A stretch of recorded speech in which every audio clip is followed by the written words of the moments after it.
Good evening. Thank you for coming out.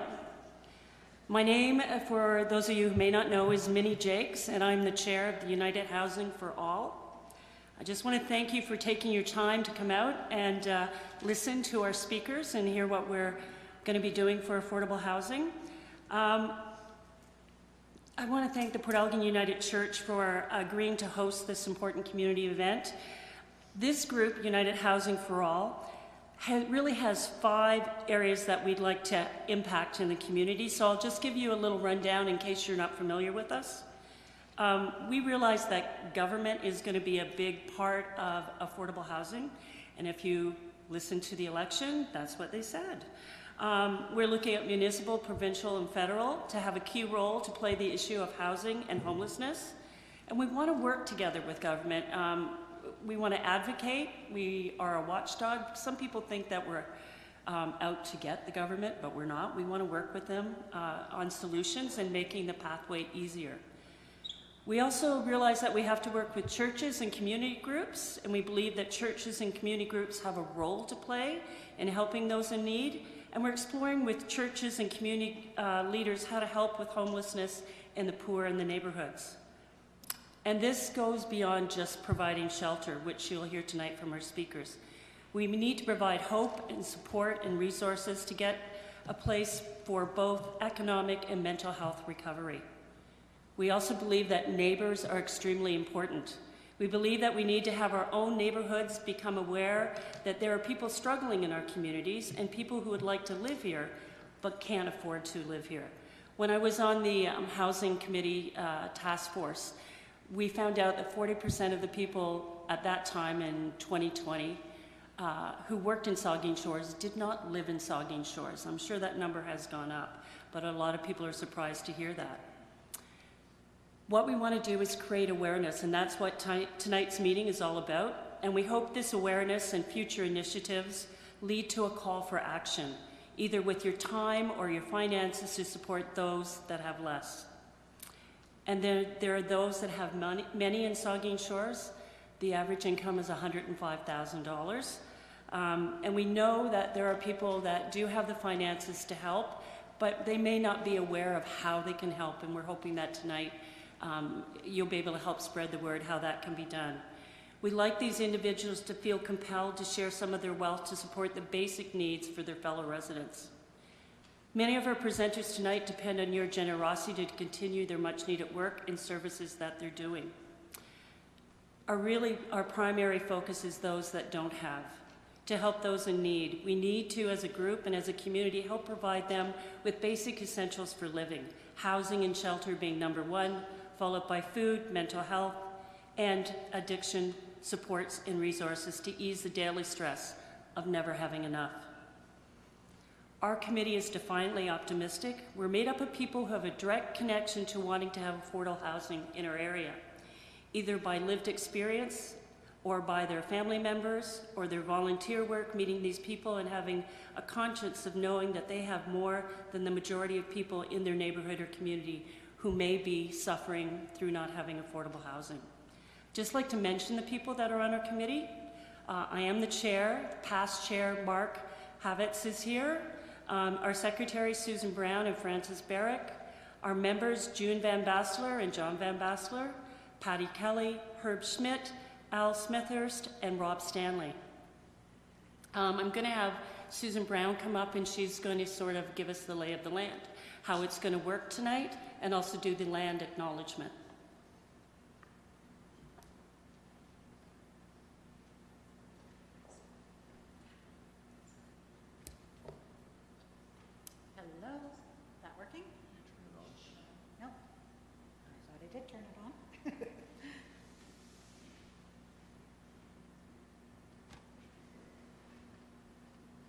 Okay, oh, there we are. Awesome. I'm going to use my very own microphone tonight, so I keep my very own germs to myself. I'm just getting over a bit of a virus, so I don't want to share them with the microphone up here. So my name is Susan Brown. I'm a member of United Housing for All and a member of Port Elgin United Church, so I welcome everybody here tonight. Just some quick housekeeping things. If you need to use the washrooms, you probably came in the back door from the parking lot, so you walked right by them. If you go out of the sanctuary, turn left, the washrooms are on the left-hand side. There's also an accessible one across the hall from it on the right-hand side. If you're having any difficulty hearing us tonight, we do have some hearing assistive devices out on the desk in the foyer, so if you need to pop out there, Mark can help you get one of those if you're having any difficulty with hearing. We are going to be recording tonight's event. It will be posted on the Port Elgin United Church website and perhaps a few other places, so if you are adverse to having yourself videotaped, the camera is up in the balcony at the back, so it'll be the backs of your heads mostly. If you really don't want to be on camera, the last 3 rows are underneath the balcony, so you're out of sight there. In the off chance that we had to evacuate, we go straight out the back doors, right out the front doors of the building onto the front lawn, or out the south door, which is to the right. Okay? If you wouldn't mind turning off your phones, just a reminder to do that. And I think that is all of our kind of housekeeping items for tonight. So I'd like to start with a land acknowledgement this evening. So we acknowledge that we meet on the traditional lands and treaty territories of the Saugeen Ojibwe Nation, which consists of the Chippewas of Saugeen and the Chippewas of Nawash, unceded First Nations. This land, since time immemorial, has been home to the people of Saugeen Ojibwe Nation, and we are grateful for the opportunity to live and work alongside the Indigenous people of this land. As we commit ourselves to being better stewards of this land, we also commit ourselves to writing relationships with Indigenous peoples. So my job tonight is just to give you a quick overview of United Housing for All, who we are, and then a few statistics to give you a bit of a snapshot of Saugeen Shores in particular, and what we're looking at in our community as far as housing goes. So a quick thank you to our AV booth. My husband's up there, he was voluntold this evening to help out, and my daughter's up there on camera. So they've got quite a few things that they're juggling up there with different PowerPoints and stuff, so we'll see how well we do. So as Minnie mentioned, United Housing for All, we're just basically a group of citizens from Saugeen Shores who are concerned about the state of housing. We started about 4 years ago or so. It was initially a combination of members of the Southampton United Church. Mark Havitz, who's standing at the back, is one of our founding fathers. He had a brainchild that we should be looking into perhaps doing something. John and June Van Bastelar from this church started the initial group, and then over the years it has spread its wings, and we have a number of people from a variety of different backgrounds on our committee. So we have a mission and we have some goals. Basically our mission is to raise awareness, so that's by doing events like this. We see ourselves as educating the public, advocating for solutions, and looking for volunteers as well. We have 2 main goals, the first of which is, as I said, education, which this evening is our 2nd evening that we've done over the years, and to advocate for affordable housing. We have had delegations speak to both Bruce County Councils and Saugeen Shores Councils over the last few years. So those are our main 2 goals.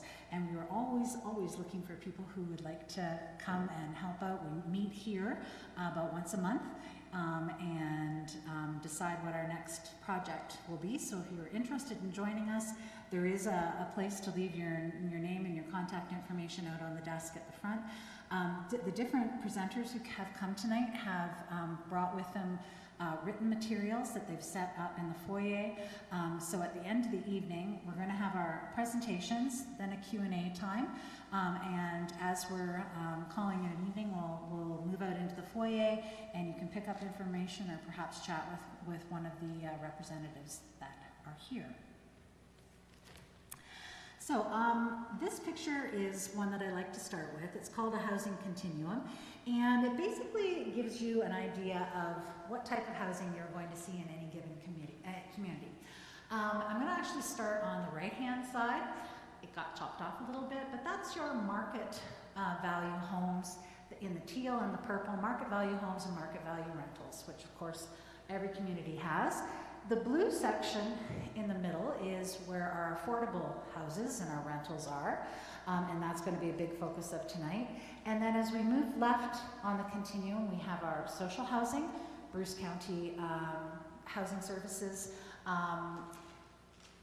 We'll probably speak to that. Actually, that's somebody that I didn't see come in. Did we have, is Christy here? Oh, yes, awesome, good, okay, I didn't have a chance to meet you. So we'll probably speak to social housing because Bruce County looks after that. Transitional housing, we don't really have any in Saugeen Shores, but we do in Grey Bruce. Emergency shelters, our YMCA is probably going to speak to how we do emergency housing in Grey Bruce. And then of course our homeless, which fall into two different groups. That would be the homeless that we see, encampments, tents, things like that, which tend to be here, a seasonal type thing, although not always. And those who are that hidden homelessness, those people that are couch surfing, who are living with relatives, who haven't got a spot of their own. So we're going to be talking about all of these things. Ideally, what we want to have happen on this housing continuum is we want people always moving up, moving to the right. What is happening right now is that affordable housing section, that blue section, is becoming smaller and smaller and smaller and smaller, and that's squeezing people to the left on the continuum. And the housing prices for market value have gone up and up and up and up and up, and that's squeezing people down the continuum as well. So we're going the wrong way with our housing in this country. We want to be able to move it the other way, and we're going to look at some of the initiatives and some of the ways that we can maybe make that happen. As far as affordable housing goes, the government definition of affordable housing is actually using no more than 30% of your income going towards your housing. Now, you will see lots of different definitions for affordable housing out there. Even the government doesn't always use the government's definition of affordable housing. A lot of the stuff that we're hearing right now is that we're using no more than 80% of the median income of an area as what you should be having housing at. But ideally this 30% is what we'd love to see, because this leaves us room for buying groceries and doing all those other important things that we have to do in our life. So that is the ideal definition of affordable. Why should the community care so much about affordable housing? This quote comes from the Saugeen Shores Housing Task Force that Minnie spoke to earlier, which came out in 2020. A healthy community supports residents of all ages, incomes, and backgrounds, allowing them to reach their desired potential. And this is becoming harder and harder and harder for all but the most affluent to do. Saugeen Shores does tend to have a reputation, perhaps, of being an affluent community, and there certainly are some who are blessed to be in that situation. But as Minnie mentioned earlier, and I have a slide in a couple minutes to state that, over 40% of the people who work here can't afford to live here, and that's a huge problem. Other reasons why we need to care about this. Housing is a basic human need, obviously, especially in this climate. We have to have safe, stable housing available for everyone. It is a social determinant of health. We know that those who aren't safely and stably housed are prone to physical health risks, whether those come from living in a subpar rental situation, mold and things like that, or mental health risks. Not knowing where you're going to be living tomorrow, not knowing if you're going to be able to pay your mortgage next month. And I just want to read a little quote. This came across my email yesterday. This was a response by the Housing Canada Coalition, which is a national organization focused on housing. And this was in response to the election outcome. And this is a This is a bunch of really sobering statistics. So, their polls show that more than half of Canadians, 53%, 22 million people, feel that they could lose their home or become homeless as a result of the trade war. Nearly 2/3 of Canadians, 63%, are worried that tariffs could affect their ability to pay their mortgage or rent in the next year. And 78% are worried that ongoing tariffs will drive up the costs of building homes. So even before this all started, this was nowhere on the radar when we did our last presentation 2 years ago. We had a big problem. Add this to it now, and you have, as I said, more than half of Canadians really worried about where this is going to go for them. So just a few stats to kind of get across the point that affordable housing is a problem in town. These stats are from February. That's when this was put together. In February, the average cost of a house was $888,000, which even for people who are affluent are probably thinking, wow, that's crazy. To find rentals, our vacancy rate has improved a little bit in the last 3 or 4 years. I'm sure you've seen the buildings being built. That has helped our vacancy rate. It's sitting right now about 3 to 4%, which is actually a healthy vacancy rate. However, it's not a healthy vacancy rate when you consider the fact that the rates that are being charged are not affordable. So just on a Kijiji search, 1 bedroom's about 16, 14, and these are minimums. These aren't averages. These are minimums. 2 bedrooms over 2,000, 3 bedrooms over 2,500. So way out of reach, especially for our lowest income folks. These are just some statistics. We know right now that our low and our middle income families are hurting. For someone on Ontario Works, which for those of you who don't know what Ontario Works is, that's used to be called welfare. But if you are on Ontario Works, a couple with 2 children, and you want a 3-bedroom apartment, that would take 172% of your income. So that's a pretty sobering statistic. If you're on Ontario Disability Support Program, ODSP, and you're a single adult, that would be 118% of your monthly income for a 1-bedroom. If you're a minimum wage earner, which right now in Ontario is $17.20, you could afford $825 a month, that's half of what things are available for right now. So for those 3 groups in particular, but then moving up from there, from our lowest income, as we know, the prices and such are becoming harder and harder and harder for folks who are making incomes significantly over these too. But these are certainly the groups that are being the most affected. There's the statistic that Minnie mentioned, about 40% of those who work in Saugeen Shores can't afford to live here, and that's mostly people in retail and the service industry who are living as far away as an hour, 45 minutes, and then having to have the costs of cars and commutes to get here. You will probably see some of these statistics later, but as of June 2024, 686 households in Saugeen Shores were on Bruce County Housing's waiting list, and in 2024, Bruce County had over 10,000 emergency housing room nights. So those are all very, very sobering statistics. I'm going to skip by this one just for the sake of time, George. So, is there any good news? Yes, there's always some good news. So this is our good news slide.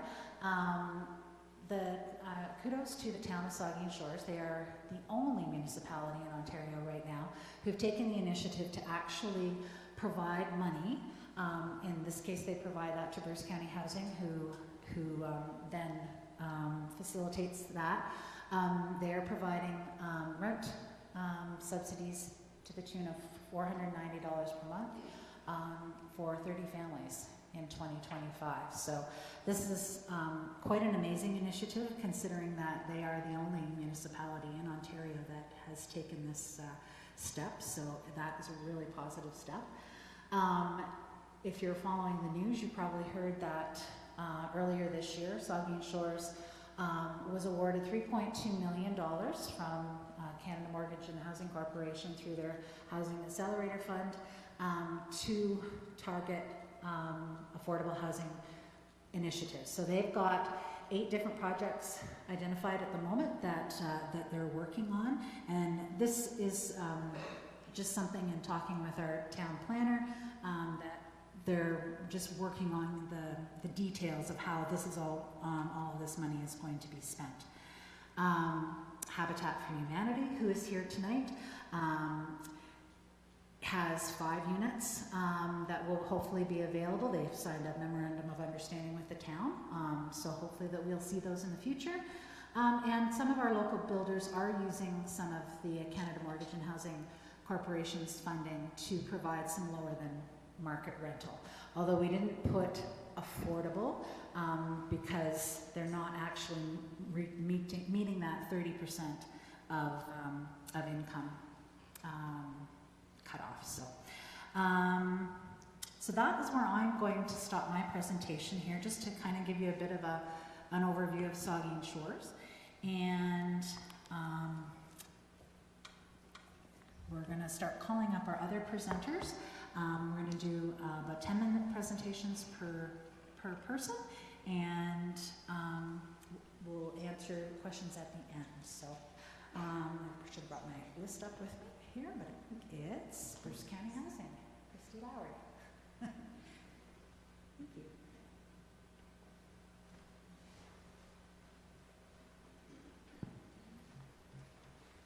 Hello everyone, my name is Christy Lowry. I work for Bruce County Housing. My title is Housing Services Program Supervisor.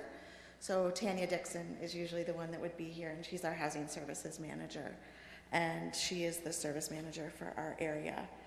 So I'm just going to explain about Bruce County Housing and the programs that flow through us, and the great programs that we're doing. So I'll just go through that, and then if there's any questions after, we can go through that. So Bruce County Housing, we are the service manager for the area, so we kind of have 2 streams. So one is our own housing units.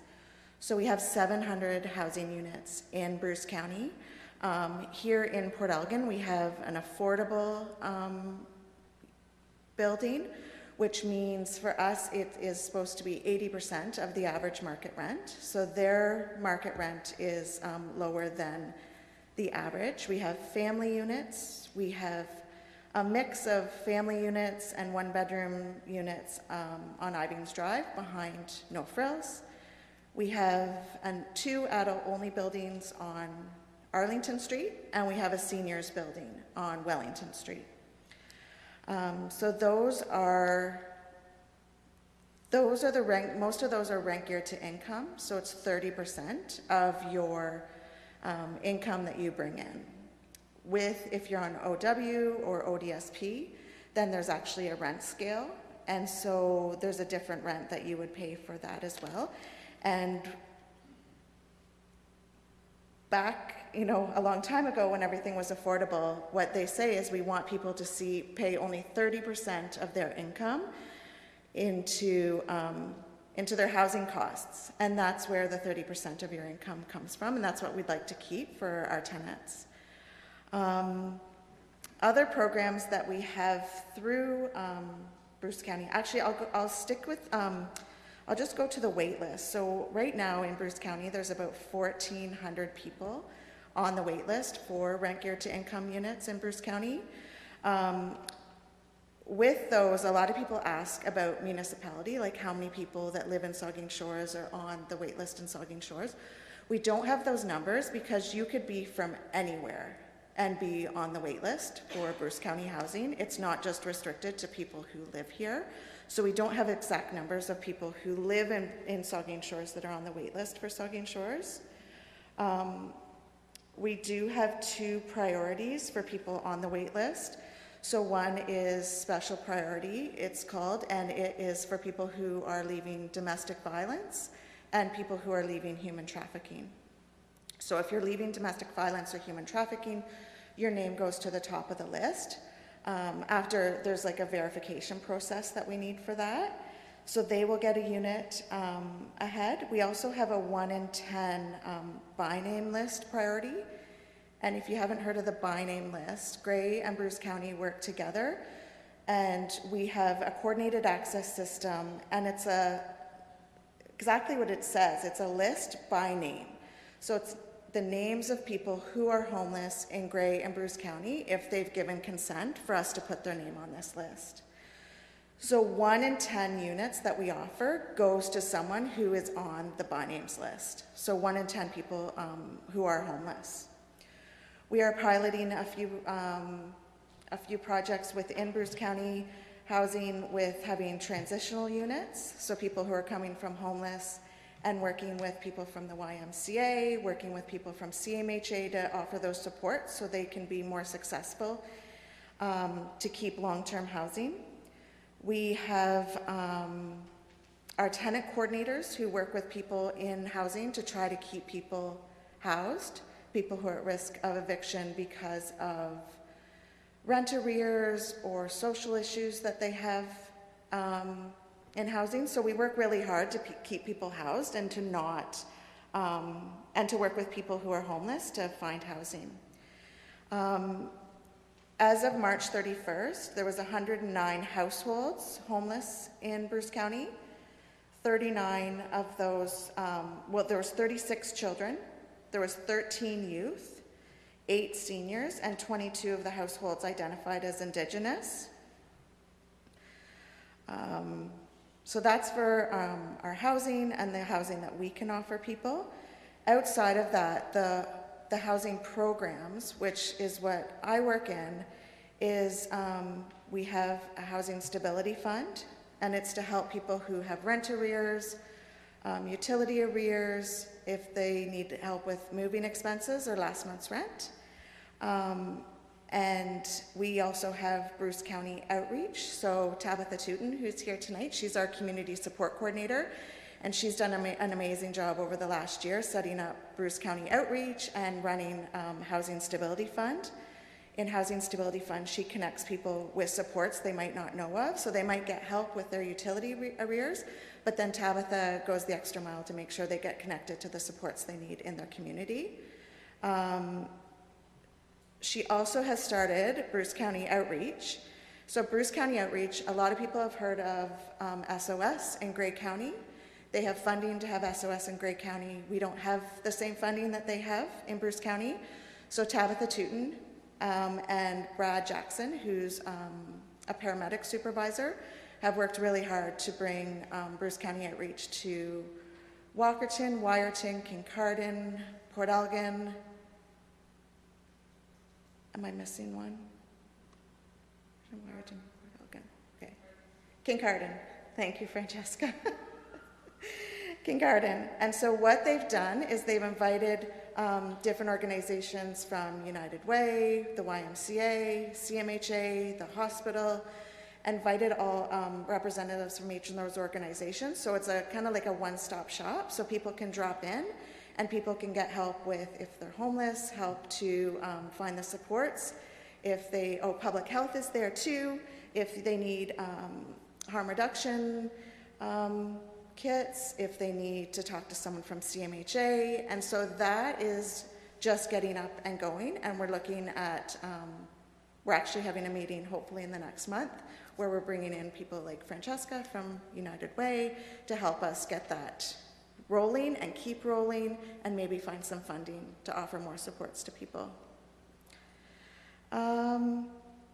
The other programs that we have are, we have a home repair program, we have a home ownership program. We also offer about 75 rent supplements to people in Bruce County. So those would be, people would get rent geared to income, so 30% of their income in the private sector. We also have housing allowances, which was mentioned before. As of right now, there's 20 in Saugeen Shores. I think there's going to be 10 more added in July. And then we have 27 that you can live anywhere in Bruce County. So those are housing allowances. Those go right to the person to help put towards their housing expenses. A lot of the rent supplements, most of them, in the way that they used to be administered, most of those go to the landlord, straight to the landlord. Oh, and the last thing I was going to say is, with Bruce County being the service manager, the funding does come from the federal and provincial government, and it flows through Bruce County. And so love presentations like this, and love hearing people advocating to their government, because we would love to receive that money from the provincial and federal government so we could hand it out and have more rent subsidies, more affordable builds in our communities. So that's what I have.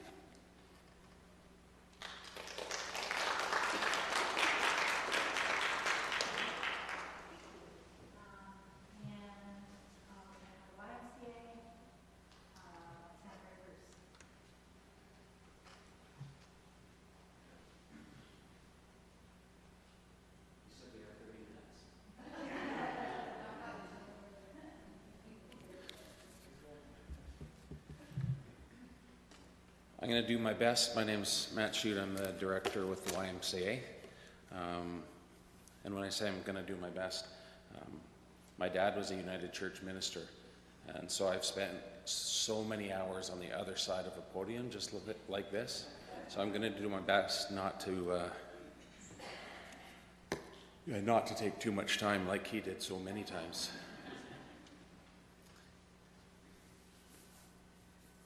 And I had difficulty printing out my notes, so I'm going to have to go back and forth and probably not wear those. So thanks for your patience. I wanted to talk today about, we did see sort of a continuum of housing up there earlier when Susan was talking, ranging from market rate to affordable to quasi-affordable housing to rent geared to income, and then homelessness. And that's where I'm going to focus my efforts today. I oversee all of the community, employment, and settlement-related services for the Y across Grey and Bruce. And that includes homelessness outreach response here for Bruce County. So before letting you know exactly what that looks like, just wanting everybody to be on the same page in terms of how people come into homelessness. So it's often a complex interplay between structural factors, systemic factors, and individual factors. So poverty, housing supply, housing affordability, historical and current impacts of colonialization and discrimination. Those are constant structural factors that can lead people into homelessness. As are barriers to accessing public systems, difficulty with discharge, leaving public and private institutions, and transferring out of the child welfare system. If someone is leaving the child welfare system, there's a much higher rate of homelessness than the general population. And then the individual factors, which we hear about in conversations, sometimes good conversations and sometimes not so good, because it can become quite stigmatizing. Traumatic events, family violence, job loss, mental health and substance abuse, all of those things through all of these domains interplay to cause someone's personal journey through homelessness. So if we could zip on to the next one. The types of settings that we're looking at when we as a service provider use the word homeless, there's at risk of homelessness. So whether it's tariff related or not, but poor employment, lack of social support, and rising rent costs, that puts someone in a position that we call precarious housing. Lacking long-term security, transitional housing, a friend's couch, a motel. If someone's found a spot to lay their head, we don't consider that to be housed. They've managed to get a roof over their head. Emergency shelter includes those accessing emergency shelters throughout Bruce and our emergency shelter program. And then unsheltered, which I'm sure will generate some discussion tonight, but people living in makeshift shelters, public spaces, or in cars. I'm going to get to the numbers in a second, but the numbers are increasing year over year, so the number of people flowing into homelessness is growing at a rate faster than the number of individuals finding housing and solving their own homelessness, which is a big reason that so many people are here tonight. So with the increase in numbers also comes an increase in complexity. So people in shelters for longer, there's a negative effect for the longer somebody's in shelter. If you can imagine yourself, if the shelter is a motel room with no kitchen and less privacy than one would prefer, and less than a guarantee of night after night, significant amount of people aren't receiving the type of assistance required. And when I say that, I'm referring to the financial assistance that programs need to operate effectively. And this certainly isn't reflective on Bruce County at all, who is our major partner. But for decades, the government, as you know, has provided Ontario Works at a rate that has become completely untenable. And so when we see those numbers up there in terms of rent in your community for $1,600 or $1,700 for a one-bedroom unit, it's really important to know that a lot of our community members and neighbors are on Ontario Works making $736 a month. So that's for personal need and for shelter. $736 total, less than 10 grand a year. So when we look at that 30% number that we've heard, and we look at these untenable or unattainable costs, it's tragic, but it also provides a great opportunity for communities to come together, because this is not a solution that can be solved in isolation, albeit it is something that can be solved. Just to give you some perspective on the Bruce County numbers. In 2023, we had just under 5,000 nights of shelter provided. In the following year, closer to 7,000 nights of shelter. That's 561 nights of shelter per month. And that's just including emergency shelter. That's not including some of the transitional support nights. And when we include the transitional support nights, that number in 2024 climbs closer to 10,000 nights of shelter over the course of a year. In terms of our emergency shelter numbers, it's an increase of 46% year over year.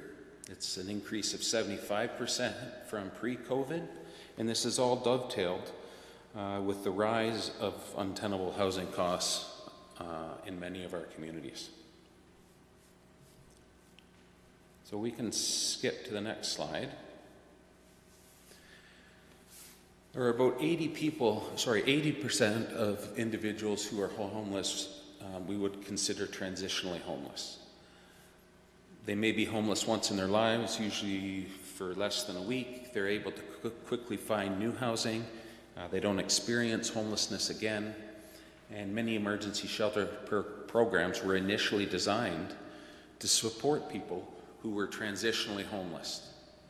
So without all of those degrees of complexity. The other two types are episodic homelessness and chronic homelessness. Episodic homelessness, people are cycling in and out of shelters over and over and over again, leading one to think, I suppose the programs aren't really being that effective. Homelessness happens because incomes don't match housing costs. Inadequate personal income and skyrocketing rents has placed independent housing out of reach for many. The lack of affordable housing clearly has a dual effect. It pushes more people into the homelessness system, and it makes it more difficult for those in that same system to transition out. And if we could just think, so the definition around chronically homeless, these are for people who have been homeless for a year or more. Just a quick pause for everybody who's going home tonight or leaving from here to their home. Try to imagine not just being homeless for a day or two, but for a year. I've never been homeless, and I'm always pretty quick to say that because I don't have that lived experience. I just happen to work in this system with people who do have that direct lived experience and tremendous amounts of perseverance and resiliency. Another ingredient that communities can really harness. Tied into shelter support and how homelessness looks throughout Bruce County is the YMCA's encampment support and outreach. So you can see, that's pretty hard to see actually. The green triangles that you can sort of see, those are all previously or currently active encampment sites.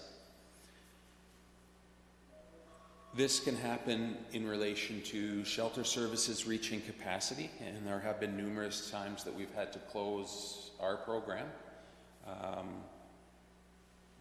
because we're full. And I would say it gets to that point around the third week of every single month of the year.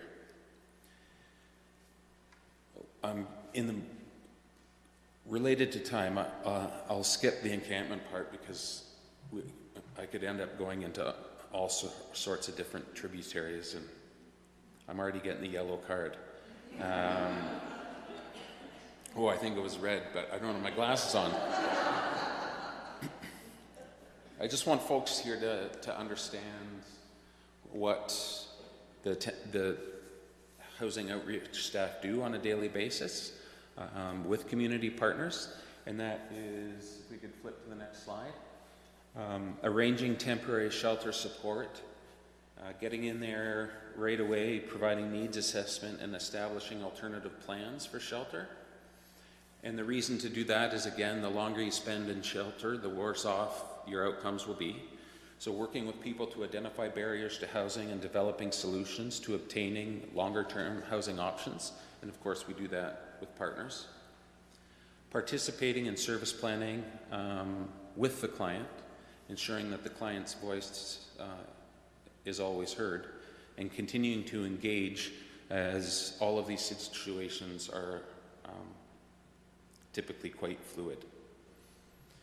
Looking ahead with some upstream intentions, it's hard for me to read. They're comes a point, I can't do it. Sorry. There comes a point where we need to stop pulling people out of the river. We need to go upstream and find out why they're falling in. And I know that's probably a fairly common quote from Desmond Tutu that many of you would have heard. The YMCA takes a diversionary approach to shelter. So a diversionary approach is not, hi, how are you doing? We really don't have any services. But it's an engaged interaction, right from that first point of interaction, to really try to find out, is there any other solution than coming into shelter? Whether it's through funding from Bruce County or privatized funding that the Y has received or any other partners. Increased mental health and addiction supports. Homelessness prevention funds, I have that on there because it's made a huge difference for the YMCA's program.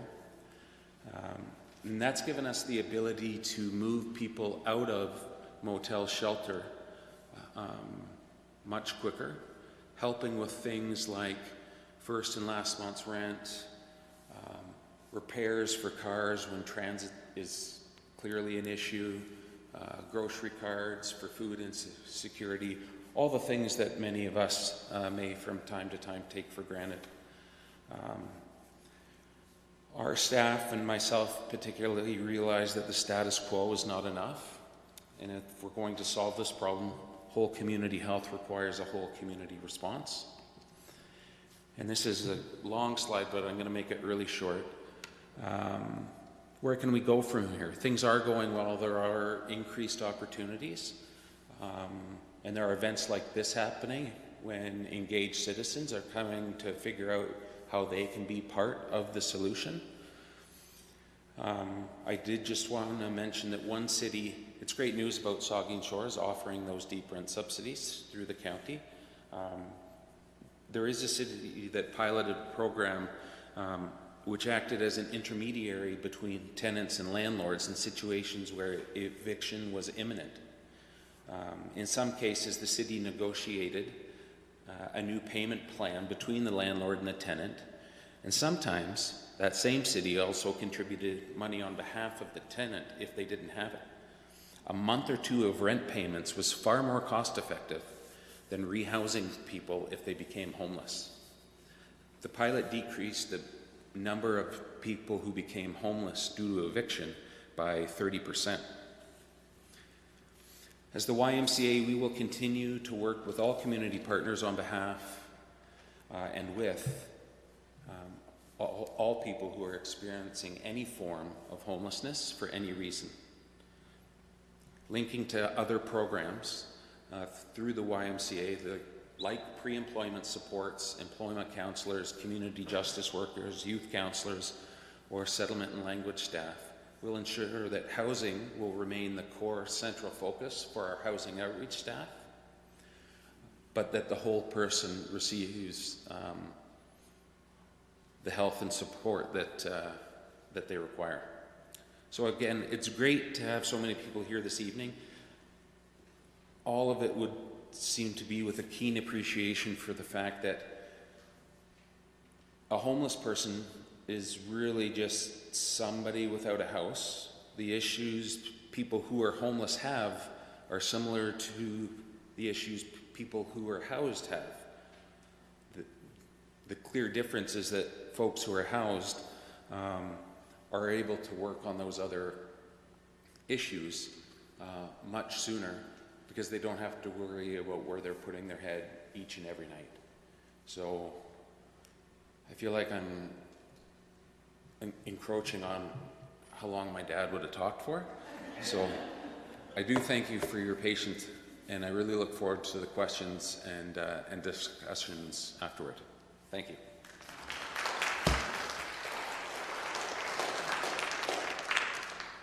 Thanks, Matt. Our next speaker is going to be Alice Wannen, and John Van Bastelar is going to be joining her. Alice is the Owen Sound Family Services and Food Bank manager for the Salvation Army. And John is just a volunteer extraordinaire. So thank you again. I'm Alice from the Salvation Army in Owen Sound, and I'm going to make up for Matt going over a little bit, because you're going to see we don't have a presentation outside. My computer is not with me. My notes are not here. Everything is in Owen Sound in our truck. That was called out on a family emergency for the community. So I said to John, I said, we've got 10 minutes, and his wife is keeping track, so when she puts up the sign, he better sit down. But I said, John, I said, I can cover the stats, I can cover all that, because I've got it on my phone. Are you good to talk for 7-8 minutes? He said, I could talk all night. So thankfully, we've got Jim, who will keep us on track.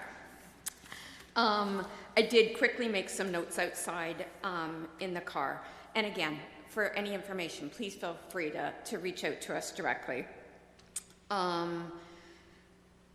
Obviously, our mandate is food for the Salvation Army, but we recognize that if you don't have housing, if you don't have a place to even make that food, take that food, then we have bigger issues to deal with. Over 87% of the people that we're seeing at the food bank are worried about feeding themselves or feeding their family, their children. Over 76% of the people we serve are worried about losing what housing they do have available to them, whether that's staying with a friend and couch surfing, or they do have an apartment.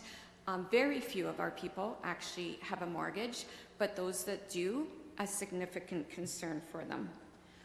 100% of the people we see have skipped a meal, have skipped a day's worth of eating to make sure that their children or other family members have food. In just 3 years, we have seen a marked increase of need at the Salvation Army. 3 years ago, 2,073 people needed food bank assistance at the Salvation Army. This past year, 4,811 in your community needed assistance. 3 years ago, that represented 703 children that didn't have enough food in their household. This past year, that number was 1,635 children that were impacted. 3 years ago, we assisted 104 seniors in our community. This year, that number rose to 263 seniors. 3 years ago, the value of that food that was just distributed was $208,370.72. Again, obviously aren't able to do what we are able to do without the support of this community. So 3 years ago, that number was 208,000. Last year, that number was $601,209.02. So those costs tripled for us, not just representing more people that are in need, but obviously the cost of food that increases as well. And already for these past 3 months, so we evaluated January, February, and March for this meeting. We are anticipating that those numbers could rise again based on just those 3 months to over another 19% this year. So definitely a concern. Definitely, we're so thankful to this community for the support you do give the Salvation Army and the food that we're able to distribute to the people in this community. But the need is great, and the need is obviously not just food. So I'm going to turn it over to John, who promised he would not go over June's 10-minute timeline. But John is a volunteer for the Salvation Army and has been, but probably one of our biggest advocates and supporters for this community. So we're pleased to have him join us tonight. Thank you. Thank you, Alice. I represent about 25 to 30 volunteers that work at the Salvation Army food bank here in town. I've talked to a few people that they don't even realize that we have one. So again, this is our mandate, is to advocate and to make sure people are aware. The food bank started years ago as something like a filler gap to help people. I'm afraid to say now the food bank has now become a necessity within our communities. And that's the sad part. But I'm not going to be sad about things. I'm just really thankful for what Saugeen Shores really has done for our food bank. I've worked there for probably 15 years now, off and on. I've never seen baskets go out like we have now. And it's the people have really come together and has helped out. Little things, people have started now having barbecues and home get-togethers. And what they do is they ask their guests to bring an item of food, and then they bring it in. What a great little thing to do. And those are the little things that help. We have food come in on a regular basis. There's individuals, I know one person in Southampton, doesn't want to be recognized, but every 2 months she comes in with $1,000 worth of food, 500 pounds worth of food.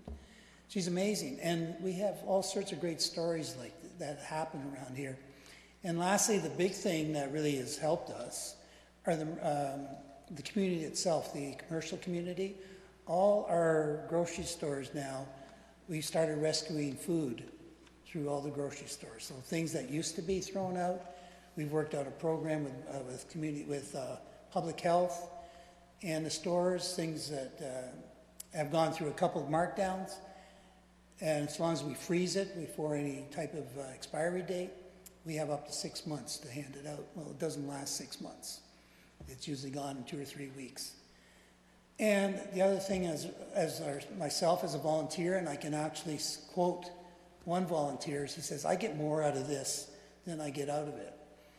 And he gets so much from just helping out these individuals because these people are so thankful to have this type of service within our town. And it really does feel good to help these people out. And they're normal people. 60% of these people are from our community that are coming in, and they're normal people. They are actually working. I know there's individuals, construction workers, come in the third week of the month and say, I got all my bills paid, I can't eat this week.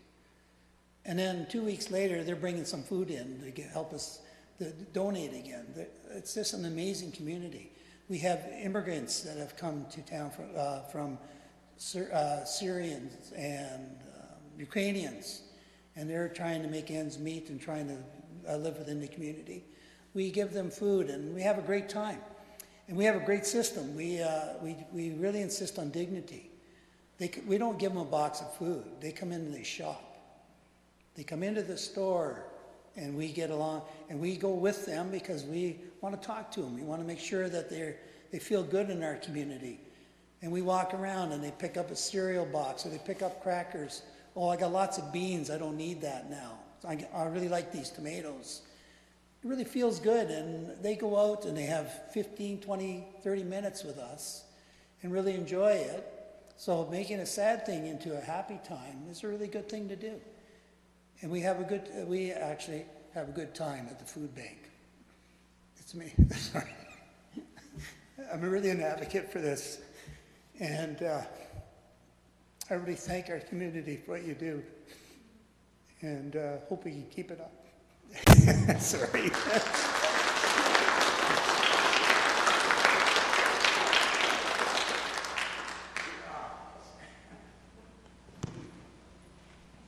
Thanks, John.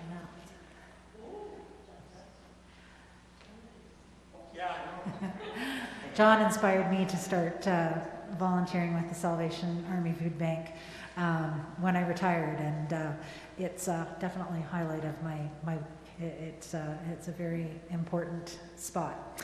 So next on our list we have the United Way, Bruce Gray, Executive Director, Francesca Dobbin. Oh, yeah, I know, we skipped over Chief Settle. He's just gonna listen. He's not gonna talk tonight.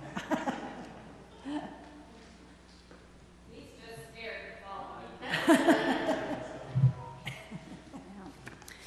me. So good evening, I'm Francesca, I'm the Executive Director of the United Way. I'm going to take a slightly different tone, direction with this. We've been having meetings like this for a long time. We've been having these discussions, and I thought, I really want to give the community some action items, some things to do. So you're going to hear a lot of repeated information. from others that have already spoken to these issues. But I thought if I could just communicate to you the changes that need to come and where we need to go to get those changes. Because how did we get to here? How did we get to tents on a trail? 10 years ago, the YMCA came to the United Way and said, can you buy tents? And I said, no, I'm not buying tents. That means we failed. If we're buying tents, we failed. Since Friday, I've given out 12 tents out of the United Way building in Owen Sound because we have failed. And we need to change the system. And the system we need to change is at the provincial level. We've heard Saugeen Shores already has rent supplements. It's the only community that has the municipality at the lower tier giving money directly to do rent supplements. So this is a provincial issue, and I'm going to encourage you when you leave today and start your day tomorrow to start working on a message to your provincial government that change needs to happen. And I'm going to exaggerate the flip. So you've already heard the basic needs, $343 for basic needs on Ontario Works, $494 for 2 people. And then if they have housing, because you don't get housing allowance if you don't have housing with Ontario Works, $390. I challenge anybody to find a place to live for $390, or $642 for 2 people. And when you add those together, it's $733 for a single person for everything to stay alive, stay safe, stay warm. Ontario Works has not seen an increase since 2018. If you think about what inflation has done to your purchasing power, what has inflation purchasing power done to Ontario Works? These are the things we need to challenge.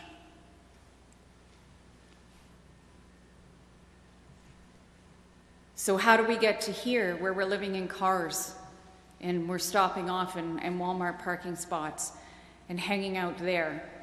You know, how did we get there?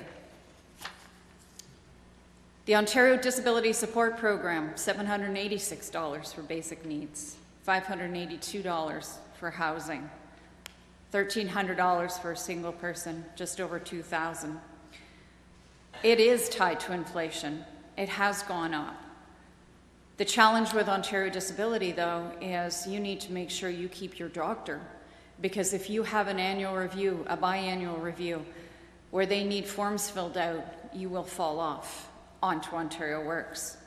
If you do not have a long-term disability, if you have a cancer that's totally survivable and you'll be okay in 18 months, you will not be approved. There's a we're quite certain there's an automatic, especially for mental health, any application for disability supports, it's an automatic no the first time out. And then we got to go back and do those forms again, have that doctor do those forms again. If you do not have primary care, you will not get on Ontario Disability. It's not too hard if you've got something very, very obvious in terms of a physical impairment, but if you have a mental health challenge, if you have a lot of things going on in your life that means that you're not employable, which is what this is supposed to do, you're going to be challenged with that. So how did we get here?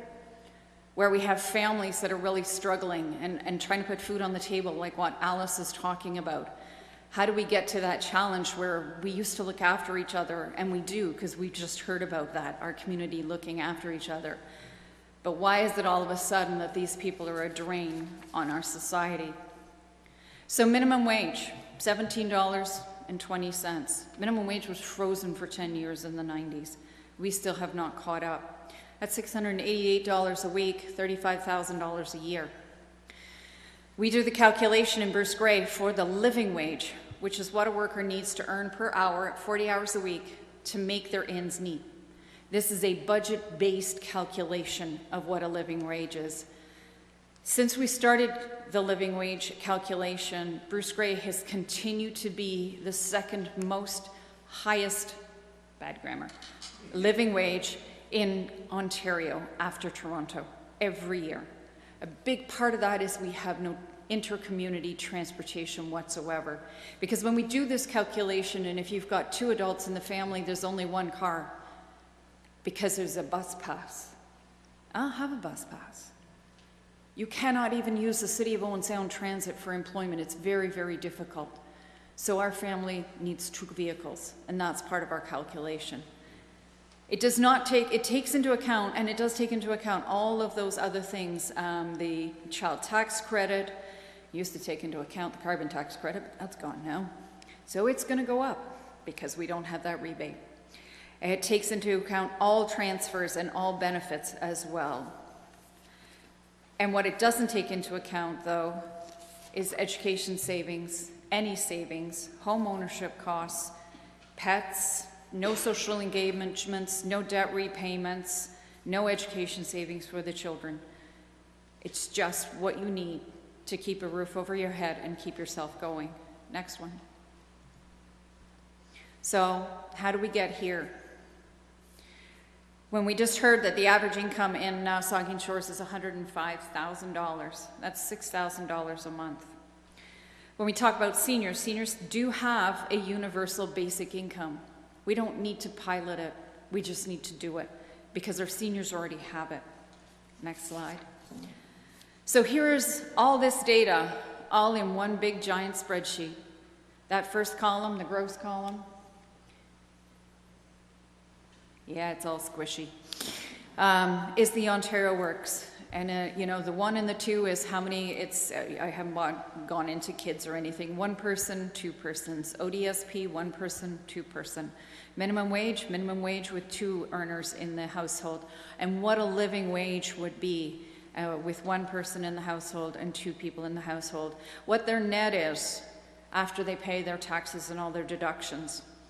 What the rent is for Saugeen Shores, my AI said it was $16.63. We're not going to quibble over 50 cents, $50. And then in the red, the shortfall, what you're short just paying the rent. And that's rent. That doesn't include utilities. It's not got the tenant's insurance or all those other things. And then I went and looked at the poverty line. What does the government say about people who are below the poverty line? Where is the poverty line? If we ever had a universal basic income experiment, we would call it CERB, because that's what we did. Because we decided in a pandemic that people needed $2,000 a month to survive, to keep them housed and to keep them fed. Except if you're on Ontario Works, it's $733, because that's all you need, and that's all you deserve. And that's that calculation. And this all is decided by the province. They set the rates for Ontario Works, they set the rates for Ontario Disability, and they set the minimum wage rates. I want to go briefly into one other area of some of the work that the United Way does and talk about the opioid crisis, because I think this relates to also this theme of where we're going from here. So nearly 1 in 13 opioid-related deaths in Ontario between 2018 and 2020 was among construction workers. And among the construction workers who died, over half were fully employed at the time of the death. 80% of those deaths among the construction workers occurred at home in private residences or in the hotels they were staying at while they were working. They were not out on the street.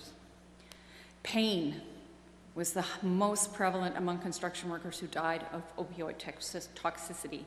80% experienced a pain-related condition or injury. Other statistics around the opioid crisis, 70% of the people who end up with an addiction started with a prescription. So how do we manage pain? We can give you a prescription for your pain. Ontario Works will pay for it. ODSP will pay for it. The Trillium Drug Plan will pay for it. Your workplace benefit program will pay for it. Do you know what they won't pay for? Is massage, chiropractic, physiotherapy, physical therapy, acupuncture, a gym membership, healthy food to recover from that pain. So when all you have is a prescription, that's what you're going to use.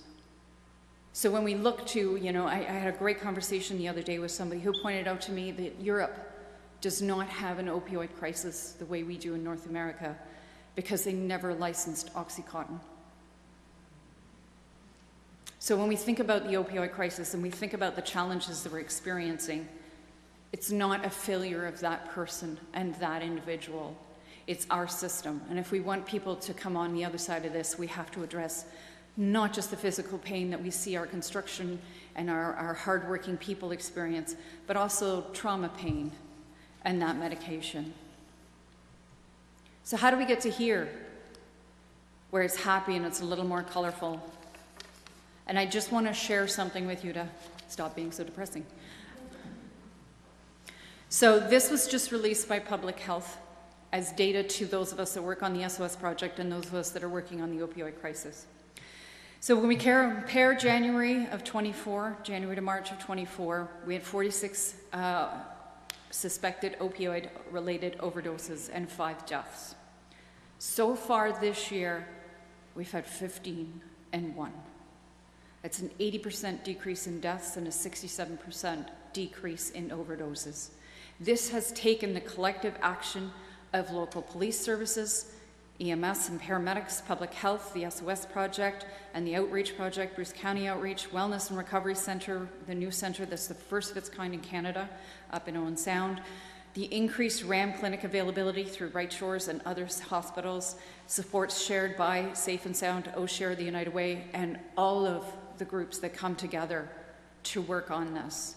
And this just proves that when we work collaboratively, when we come together and address these issues, and we bring this to those funders and say, we think we can do this, and we're going to do it our way, and we're going to do it the Bruce Gray way, we can do this when we come together.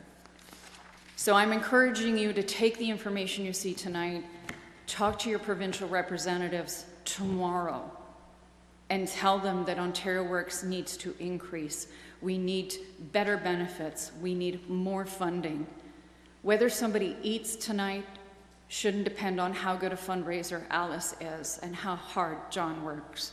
If somebody has heat tonight, it shouldn't be just because the United Way can do coldest night of the year with amazing volunteers here in Saugeen Shores.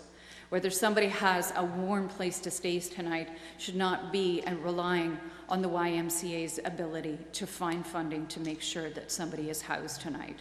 That's our responsibility as a community. And I challenge you to come together and to actually start some action and get some work going. Thank you.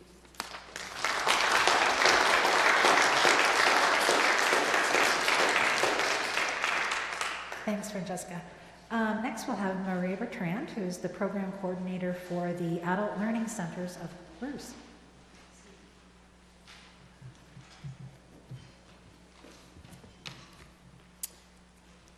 That was very powerful. Thank you. Yeah, that was right. I'm with the Adult Learning Center. I've been doing it for about 33 years now. We cover Bruce Gray all the way down to Collingwood. We have an office here at the PowerLink building, the really nice new building. If you want a tour, come on in. I'll give you a tour. It's great. Before I do the slides, I'm going to cut my slides down. I just want to let you guys know that the Adult Learning Center has been dealing with poverty forever. About 30% of our clients are Ontario Works, Ontario Disabilities. We also see a lot of seniors who are having difficulty staying in their own homes and are struggling. There's a couple of things that we have been involved in as the Adult Learning Center. Most of our centers have food available for any of our clients that come in. We also are the people that started the coat drive here in Saugeen Shores. We started this a few years ago where we collect coats for people who need a coat. We appreciate now that the Port Elgin United Church has taken that initiative over. We are also responsible for designing the backpack program. The Adult Learning Center started years ago, where we would get backpacks, fill them up with socks and whatever a person needed, and we would give them to the police department, our probation officers, the schools, and now that has been taken over by the Saugeen Police Department. So that's wonderful. Does everybody remember Living Hope, the spaghetti dinners? Before COVID, you can get a hot meal every day in Saugeen Shores, before COVID. The spaghetti supper happened Monday nights, and it would serve 120 people on average. I know because I work at them. That's how many people, that's how many services we had in the area. So it's fantastic. George, would you mind putting the slides? I'm just going to focus on, it's called Gold Pass. You'll see the slide. You just got to go down, Gold Path Employment. Beautiful. Okay. So I want you to remember a couple of things about the Adult Learning Center. You have to be 18 out of school to see us. Doesn't matter. You can refer yourself. Most of our referrals are self-referrals. Agencies refer to us. We're co-located with VPI Employment, the Y Employment, Ontario Works. So we are co-located with a lot of social service programs. We work closely with the libraries as well. So when you come and see us, we're a free program, and we have 5 Gold Paths. You have to sign up for one of them. The first one is employment. So you're looking for a job. The GED has now been replaced by our own Canadian testing. It's called the Canadian Adult Education Credential. So we are all trained now for anybody who wants to get their GED credentials. We help people who need essential skills for employment. We will help you with whatever skills you need to do that.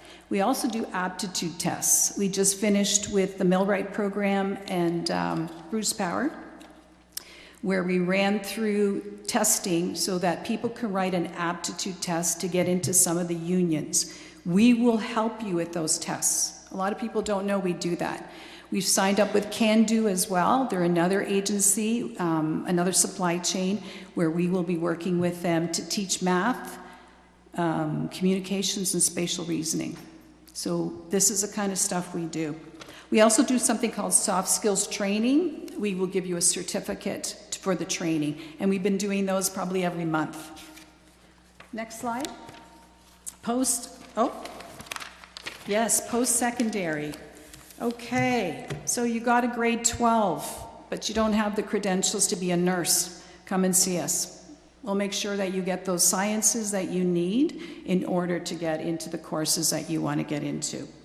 Again, the credentials are available.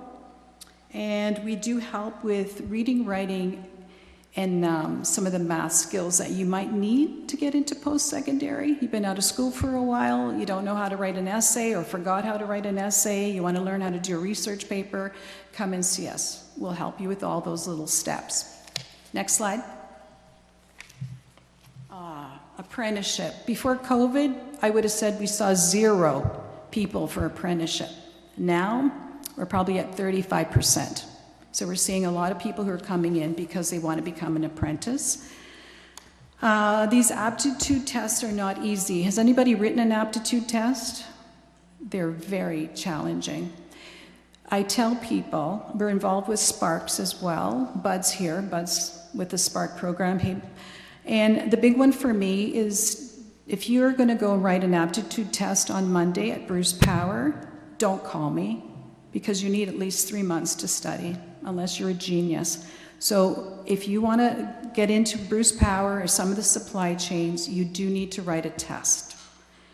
Again, helping you with reading and writing and placements, especially with apprenticeships, we're finding communication is an issue, and math for some of these tests. Next, please. We're very lucky to have teamed up with the Blue Water District School Board, so we do the intakes for them.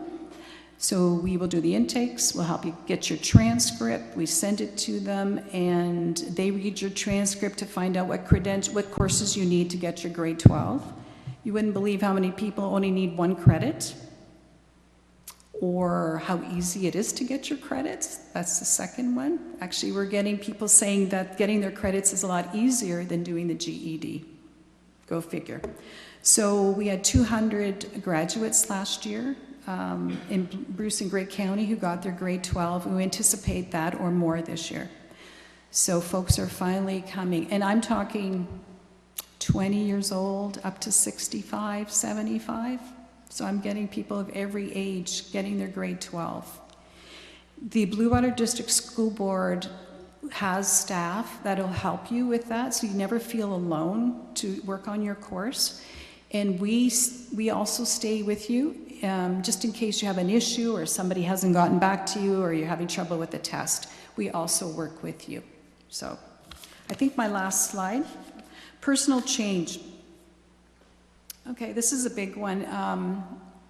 This is where a lot of folks in poverty, we see a lot of folks budgeting is one thing, basic reading skills. We do have literacy is, like I've got people who can't read to people who have grade 12 college and university degrees coming to see us. That's the scope. Because you might be really good at one skill set but very poor in another. For example, math is always one for a lot of folks that come to see us. And we trained 90 women in construction in the last 3 years along the lakeshore. 90 women. Out of 90 women, only 5 didn't have their grade 12, and I only exempted 2 from the math program. That means they did my math assessment and they aced it. Only 2.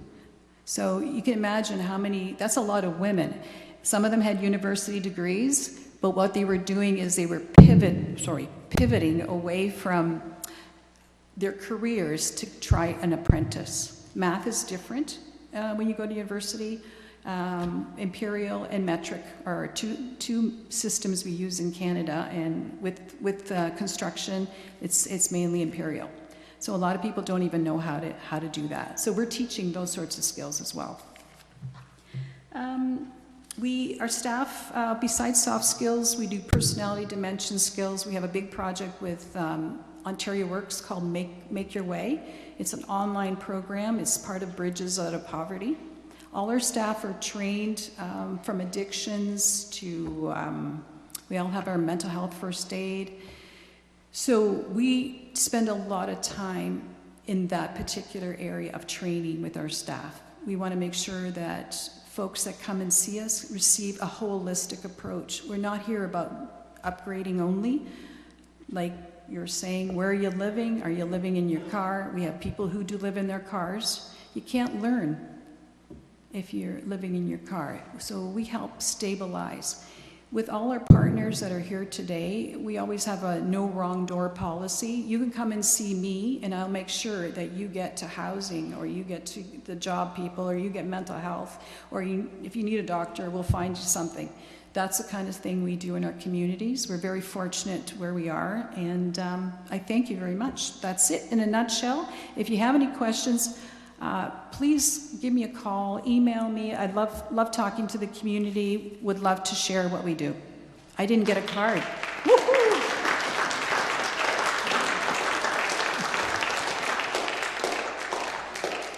Thanks. And next up, we have the Canadian Mental Health Association, Grey Bruce Mental Health and Addiction Services, Youth Adult Awareness and Education Supervisor, Jackie Ralph.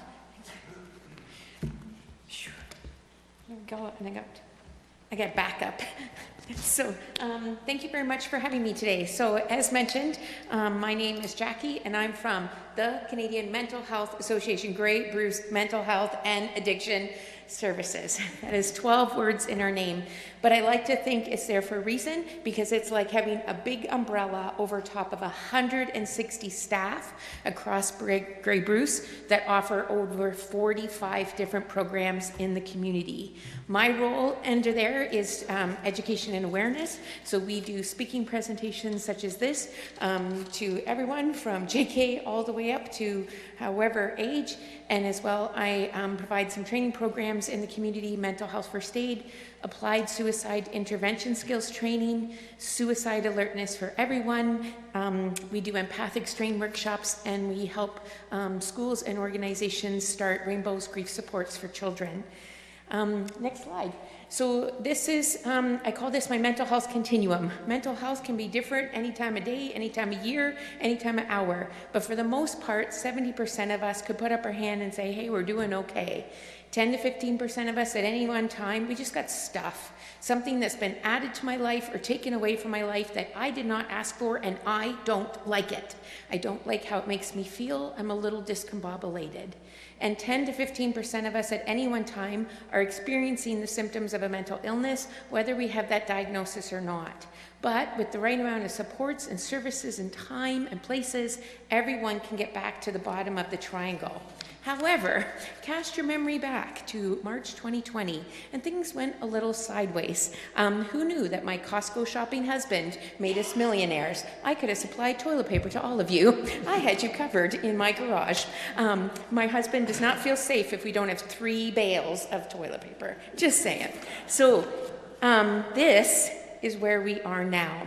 In November, so next slide, please, sorry. In November 2024, CMHA National released some statistics, and they said, you know what? The mental well-being of Canadians has declined 300% since the pandemic. So this triangle exists everywhere. It exists in our family tree, in our communities, in our workplaces, in our friendship groups. So this is where we're at. When only 23% of people are able to say, you know what, I'm doing pretty good. There's some great people out there doing great things, and 77% of us are struggling in some way. Everything from loneliness, even boredom, anxiety, stress, worry, all of the pieces. And when 50% say they're having trouble seeing any positive in their day, that's a big deal. So next slide, please. When we look at the supports in our community, my hope is I get to share some of those today, and especially when they have a connection to housing. So our next slide shows that we have one number. So even though it's 160 staff with 45 different programs, it's one number to access them all. That was not always the way. This was just a few years ago that we created that space and opportunity. We have different people that answer the phone. We have a team of secretaries. You can always press 0 and talk to somebody. And they are versed not just on our programs that CMHA offers, but all of the programs that you heard from tonight.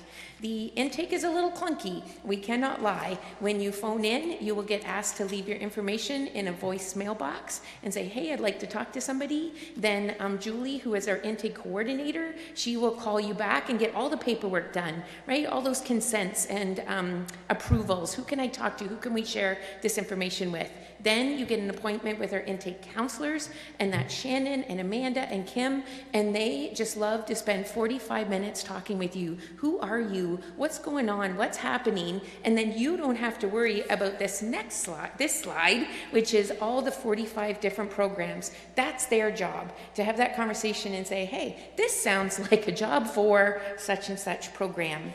You're going to see that some of them fall right under housing and supports. One of the programs that I forgot to list on there is our ID program, because if we know anything about accessing these programs, if you can't prove who you are, there is no bank account, there is no funding, there is no access. During the pandemic, we did a lot of videos. Some of you might have seen me. I was Chatty Jackie for about 3.5 years doing little videos that we put out and about who we were and the programs. One of those videos we did was about all the housing options, so I brought some of that information here. Residential, we have two locations. We have Frank Street in Wyerton and Brookhouse in Owen Sound. This is a home. There are 8 people that share that home. It's like having 8 roommates. Everybody takes a turn. Grocery shopping, planning the menu. There's help to go out for appointments, doing activities, exercising. So these are folks that live together, providing support to each other. In terms of additional supports, we have different layers of help. So Community Homes for Opportunity is for folks that live with serious mental illness who require 24-hour support. So that's a different level than that previous program. We also have the ASH program, which is Addiction Supportive Housing. These are folks who are new into recovery and are going to need supports in that way. These are homes that are owned by private people in our community that own those homes, and we go in and provide supports to the folks living in there. And then we are the tenants for 100 apartments. CMHA, our name is on the paperwork to be there, and then we offer those spaces to folks that we provide service for. So we're responsible for signing all the paperwork for hydro and the internet, and then we make sure that individuals have that opportunity to live in those spaces. So I brought a couple of videos because I'm not the expert to these programs, but I brought along some experts with me.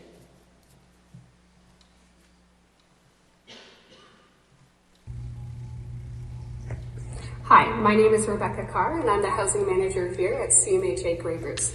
CMHA currently rents 96 apartments throughout Grey and Bruce counties. Out of those 96 apartments, CMHA owns 6 and rents the remaining 90 from private property owners. CMHA currently has 3 housing programs. ASH, which is Addiction Supportive Housing, which runs for 364 days. We have Safe Beds, which runs for 45 days. And then we have the Core Apartment Program, which can run up to 4 years. Each apartment has a case manager associated with it. Individuals can get in touch with our housing program by calling our central intake team. Oh my God, that's amazing. She was nervous doing that. She's like, okay, I did it in 41 seconds. She did a great job. Hi, so my name is Rebecca Carr, and I'm the housing manager here at CMHA. So the next slide is one of our most proud moments. So this is a program we did with Grey County Housing. As they like to say, they have the money to build the units, and CMHA partnered to provide the services within it. So this is 14th Street, which is in Owen Sound, and it has 12 single units where, again, people have support to transition from unhoused to housing, maybe for the first time in a long time. Something to celebrate in this program, and again, we take the celebrations where we can. We have already had 9 graduates of that transitional housing since last fall. So this is Ken Painter and Allison to tell us more. Hi, my name is Ken Painter. I'm the manager of the Mental Health and Addiction Services Program here in Owen Sound and throughout Grey Bruce. I have with me Allison. Allison Daly. I'm the project liaison at 14th Street based in Owen Sound. So some of the services that we provide is for case management, is one of the primary ones that I'm involved in. And what we do is we provide services to individuals who require mental health supports or supports with addiction in order to stabilize and maintain their housing effectively in the community. Our 14th Street program is a little bit different, and I'll have Allison speak to that. So we offer one-on-one case management to all individuals who access 14th Street, along with life enrichment support, and that can include process groups, psychosocial groups, and life skills groups. So individuals are able to stay in this program for up to 4 years. They sign transitional leases, and in order to get into 14th Street, the referral comes through Grey County, so you have to be on the by names list. Okay, and our referrals for case management come through our central intake department, and they complete the assessment process, and then we pass it off to us. We assess and continue with case management. Case management looks like getting supports for anything, possibly navigating the mental health system, which can be complicated, and ensuring that individuals maintain their housing in the community. That's awesome. Thank you. And then we just have a couple more to share. G&B House is a residential treatment program for upwards of 14 males that come in for 3 months of treatment. So they live there while they receive their supports. And if they feel that they need some more support, they can stay for an additional 3 months. And then I really wanted to highlight our mental health court support programs. So folks who have been incarcerated, who are getting out of jail, have access to what we call release planning. Hey, I've lived with a whole bunch of people for a long time, and I have yet to experience living by myself in a while. Can you help me with that? And we have folks to do just that. And then the last support I just wanted to share was our social rec programs. And these are just safe spaces during the day that people with serious mental illness can access. We have our closest one is the Dory in Kingarden. And it, you may remember from the picture on the next slide, it was the one that had the dad jokes during the pandemic downtown on Queen Street. And these are places where people, again, get access to connections and people and services and referrals, all the good things. And then finally, where's walk-in clinics? And I brought the 2 for Saugeen Shores. So we have Kincardine and Southampton, where somebody can just walk in and say, hey, I just need to talk to somebody. Again, you don't even need to know what the actual question is. It's just nice to have somebody to talk to when we're in the action stage. stage and we're ready to get supports. So my final slide is actually a message to the helpers. Sometimes what we find in the community is when people are upset or concerned and they got worries and questions, who are the people that they share those worries with? They actually share them with the boots on the ground and the people doing the work. And that can sometimes weigh heavy on folks. So that last slide there shows some of the ways that some of the caregivers in our community are experiencing their own mental health distress by trying to stay on top of the numbers that they are trying to provide services for. So some of the things that can affect folks who are feeling this way are if they have personal connections to the folks, and very much around a moral distress is they know more work needs to be done and there isn't enough time in a day to do it. So the last slide is just next week is Mental Health Week, and our motto is, hey, there's more to me than what you see on the outside. We need to be more honest with each other about what how we're feeling. If I were to ask you how you're feeling today, how many words would you use in answer? One. And that word is usually fine. That gives me no information. And so it's okay to ask each other again, no, really, how are you doing, right?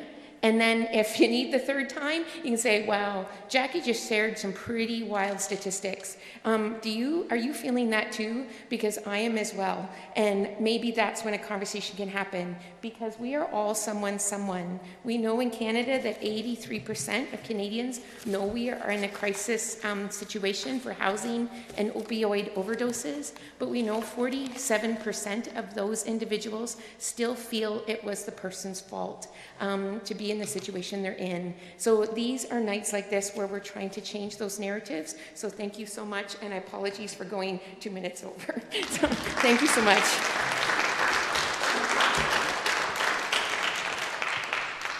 Thanks so much, Jackie. And our final speaker for tonight is Greg Fryer. He is the Executive Director for Habitat for Humanity Grey Bruce. Thank you, Susan. Good evening, everyone.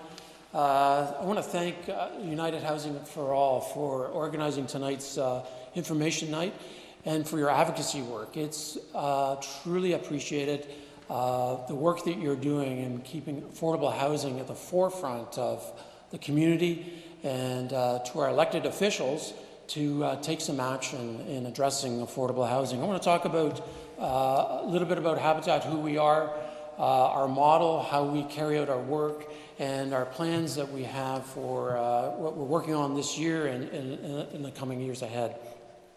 We have a global vision of where everyone has a safe and decent place to live. As was mentioned earlier tonight, housing is a human right, and that's very much a value at Habitat. Our key word in our mission is the word thrive. You see on the screen, thrive, where we're not only building homes with roofs over our families, that's huge as in itself, but we want to transform the lives of our families that are living in the homes that we build for them. And we want to see them to grow and to prosper and provide that opportunity for them to grow and to prosper. Next slide. Susan shared the housing continuum earlier this evening, and this is a little more condensed version of that, and the same idea that to the left is supportive housing, community housing, market rental housing, and then to the right, market ownership. So we bridge the gap between market and social or community housing and market rent to market ownership. And as we know, many young families in particular are priced out of the market. They cannot afford a home. They're paying too much in rent.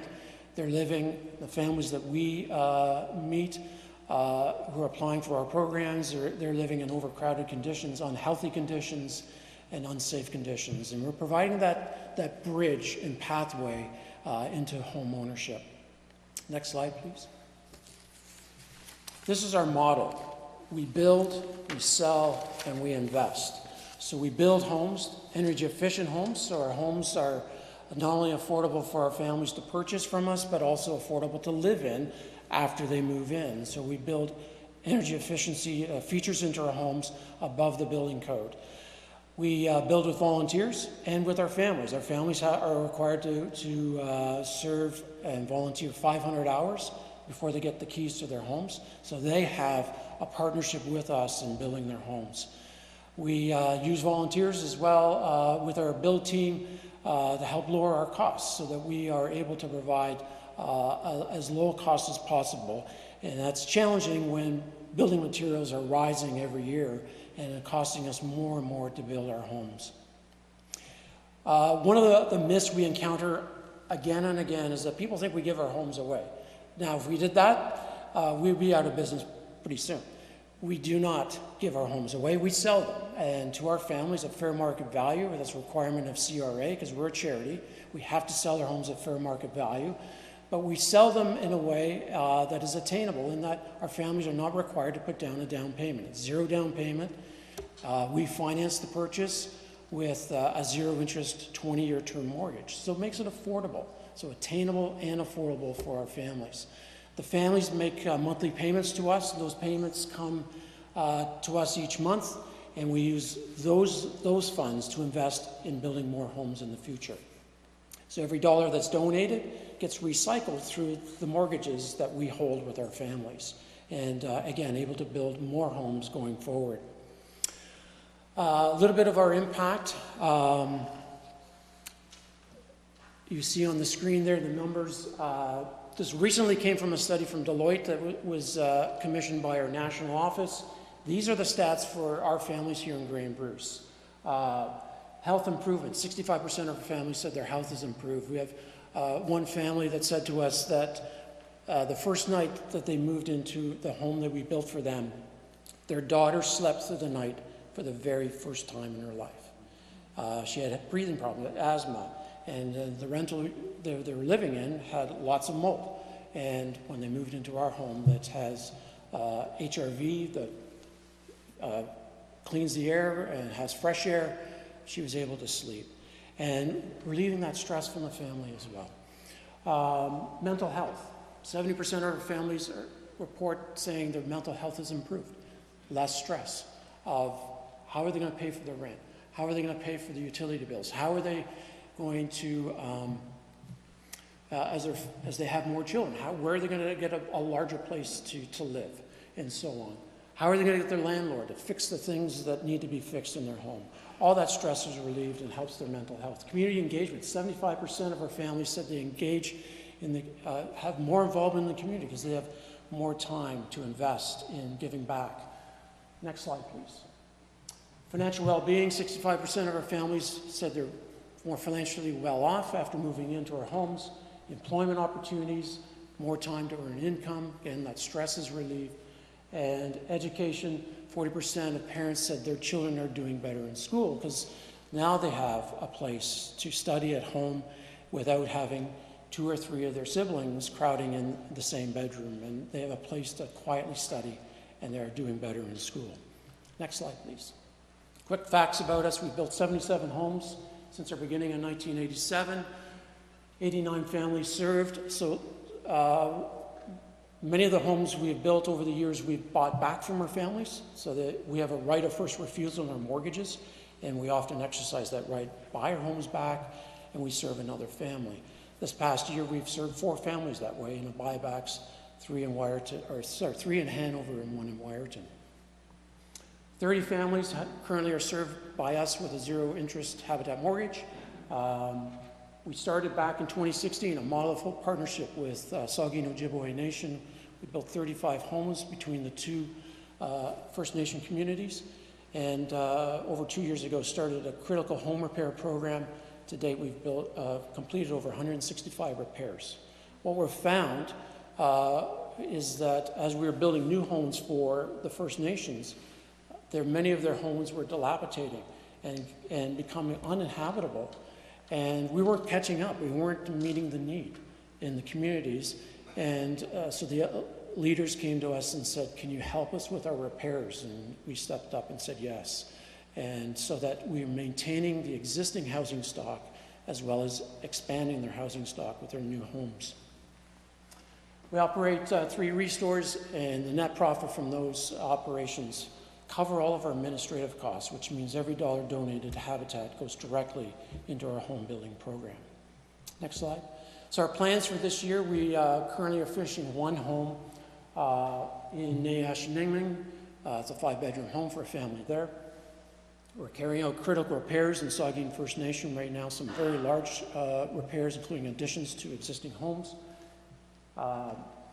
As you heard earlier from Susan, we had signed an MOU in March with the town of Saugeen Shores and Wilson Developments. Very excited about this partnership. It's a 3P partnership, public-private partnership, where the town is providing land. Wilson Developments will build, the plans to build 28 stacked townhomes, and we at Habitat will have the opportunity to purchase 5 of those units at low cost, much lower than what we could build them for. The town will get 2 units for free to be turned over to the county for housing.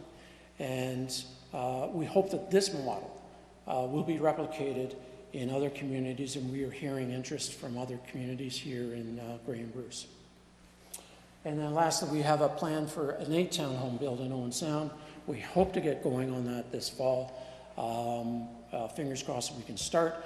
It may have to be pushed back into next year, but we're going to provide again, affordable housing for 8 families in Owen Sound.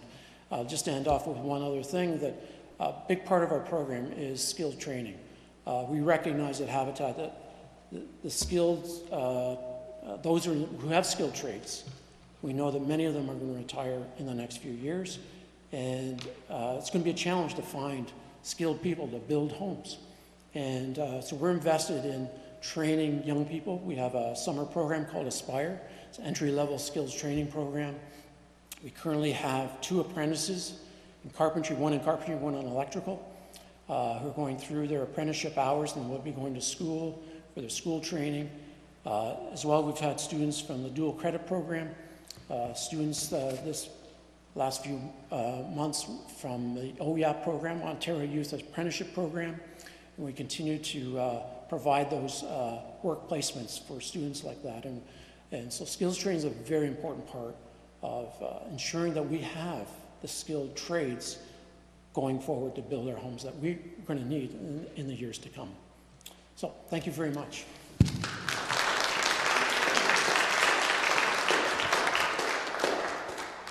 Thanks, Greg. So that ends our formal presentations for this evening. What I'm going to ask now, we're going to have about a 2-minute break. You can have a little stretch break if you need a washroom break. I'm going to ask our presenters to come up and choose a place to sit on the stage, and then we're going to have our question period. So we'll take about 2 minutes to get that organized. Speakers, if you need a glass of water or anything, help yourself over here at the side.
AV booth.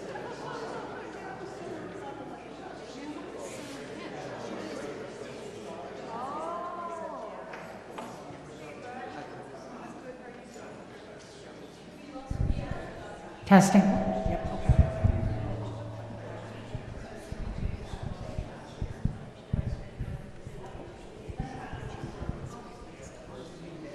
Are you our microphone man? Are you the microphone? Are you going to?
Okay, folks, if I could have you find your seats, and if I could have our speakers find a spot up here at the table.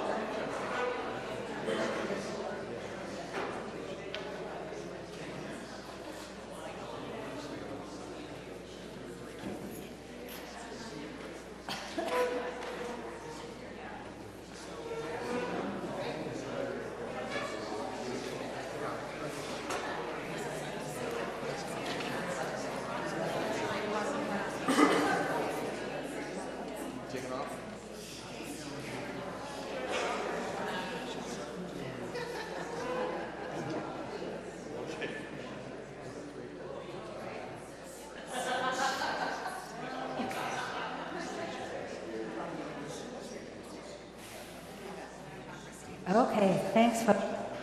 We'll get started on the next part of our evening here.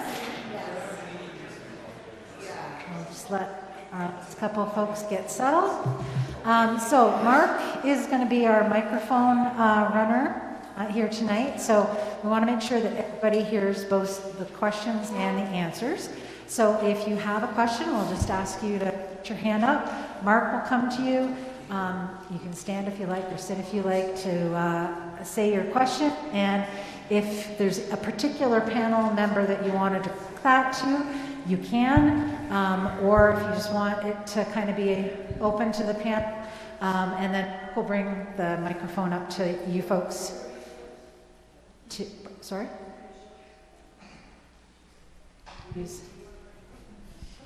Then I won't have one. No, that's fine. Yeah, I can pass this one along too. Okay, questions for any of our presenters here tonight?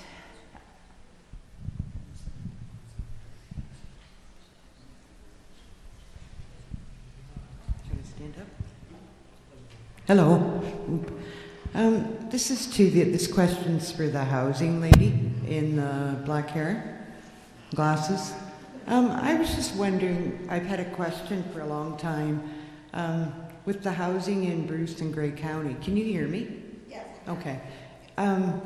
Like anybody in the whole Ontario can get on a list in Grey and Bruce County, okay? Yes. And I'm just wondering. Well, you have to be a Canadian citizen, anywhere in Canada.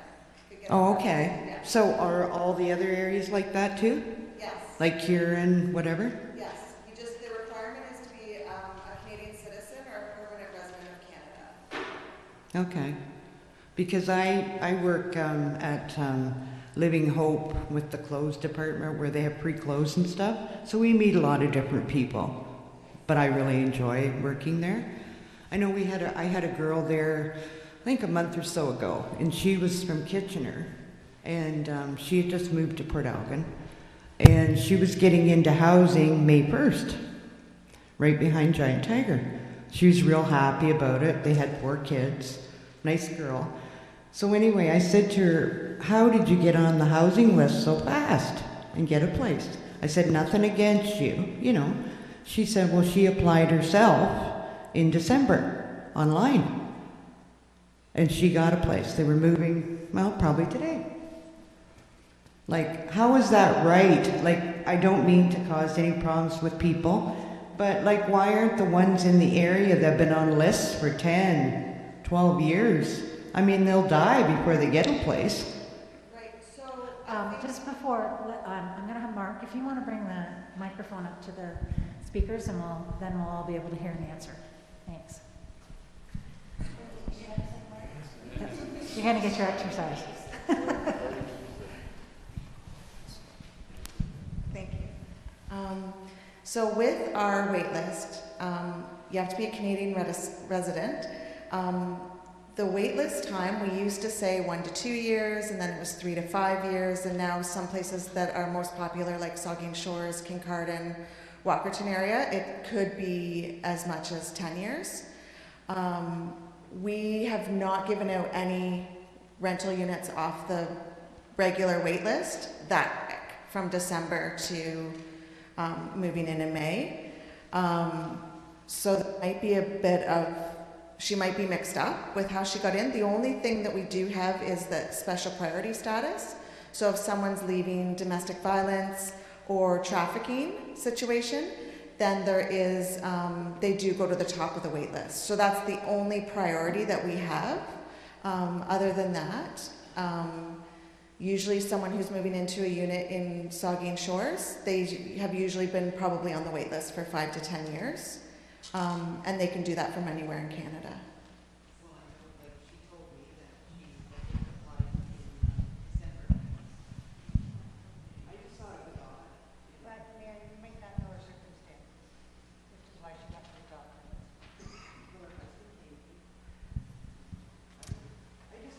Yeah, thank you, thank you. Right here.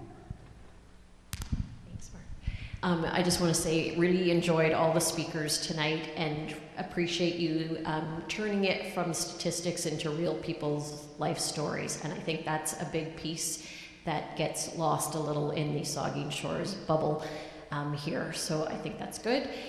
My question, and I don't know if anyone can answer this, it might be more for the town, is do we keep track of how many short-term rental units have gone in? Because I've lived here for 30 years now, and I have seen more VRBO, Airbnb, summer rental stuff pop up around where we live in a pretty residentially section of Southampton, and it's now for rent around us. And I just keep thinking those are homes that could be for real families that want to live here year-round. So does anybody know if we keep those stats, or do we have to go to the town?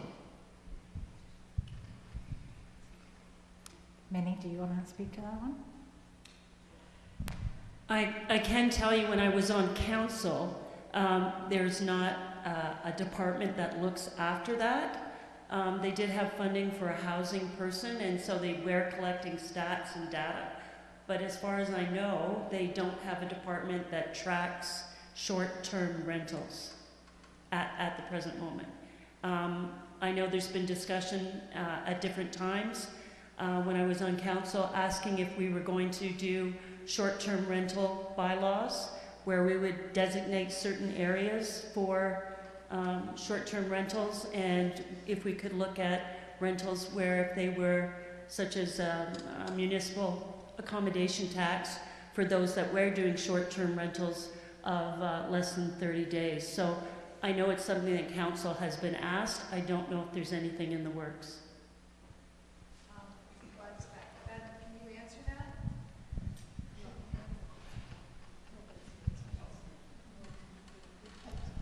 Hi, thank you.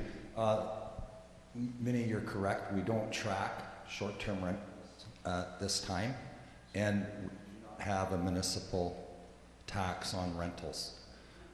The tax on the rentals came before council and was put down, was voted down. Some of the models that they showed us for the reasons we voted it down, I feel like they were collecting a tax and basically just spending it to administer the tax, and so didn't see very much value in that. All the tax did was pay to manage the tax. And, you know, another tax isn't going to necessarily fix the housing crisis. I will say with the short-term rental, people often say, oh, we need to promote tourism here. And you can't have tourists without short-term rentals also. And another thing about short-term rentals in Saugeen Shores is there's all kinds of people that come to Bruce Power to work that also need short-term places to live. So it's kind of a catch-22 situation for us with the short-term rentals, is my opinion. But no, we don't track them right now. That might just be an interesting statistic to start keeping, to see the amount. Yeah, so You have hotels, and I think Bruce Power, I don't know how they have not built residential housing for all those contract employees. Like the factories used to have housing for all their employees, and then that would cut down on environmental driving back and forth. Like I don't know how that hasn't happened in all these years. right. The other side of that too is, like, I used to have a cottage park, and that was our family business. And we rented to tourists in the summer, and we rented to Bruce Power workers in the off season. And, you know, So, but you can look up and through Verbal or these different places and see how many rental units that they have in Saugeen Shores. So you can just go on your phone or whatever and do that, and there are a lot, I will admit.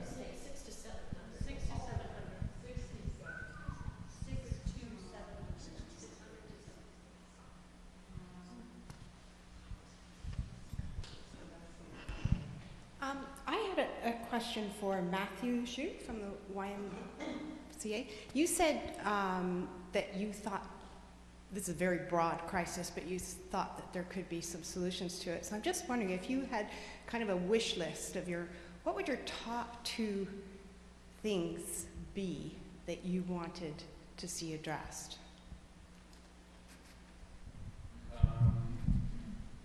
Only 2?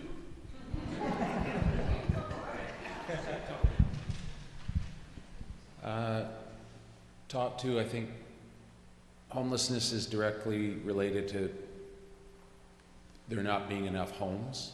So more homes built, and much to Francesca's presentation and what other people touched on, a guaranteed income amount that made living actually possible instead of living a puzzle. So more homes built and guaranteed income to sustain.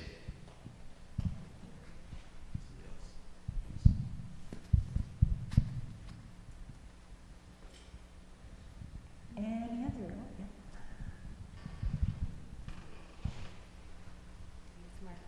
Well, I just want to thank United Housing for All, because 2 years ago we sat in here and we talked about the whole community. All they wanted to talk about was building more homes, building more homes, building more homes.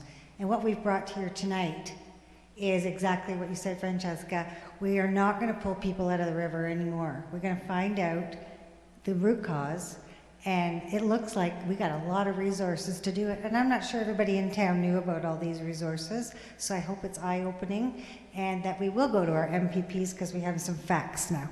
And I thank United Housing for All. Thank you. And all of you. Thank you.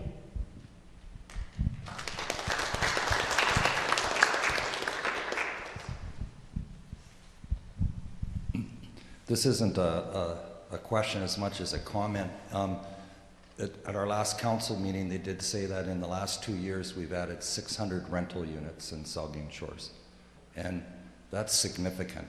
And before that, we had 600, now we have 1,200. 2 years ago, the vacancy rate was 0, and I've heard now that our vacancy rate is between 3 and 4. We've also, this is just anecdotal, but I believe I've noticed that rental prices are coming down, and that, and places are more likely to offer a free month and things like that. I do know one building in particular, and where last year the 1 bedroom was $1,900, and this year it's $1,750. So I'm not saying they're all going down, but I think that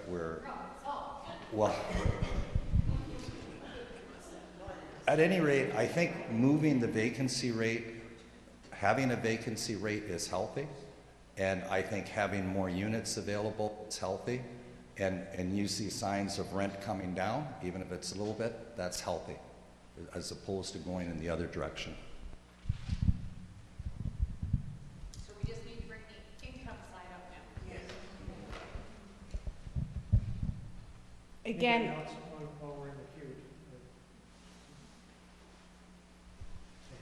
sorry to hog this here, but it occurred to me, Matthew, I wasn't even aware, and I'm sure weren't aware of a lot of things that all this wonderful group of people has brought to our attention, but you have that homeless emergency fund through the YMCA to help with people's first and last month, and maybe food, utilities.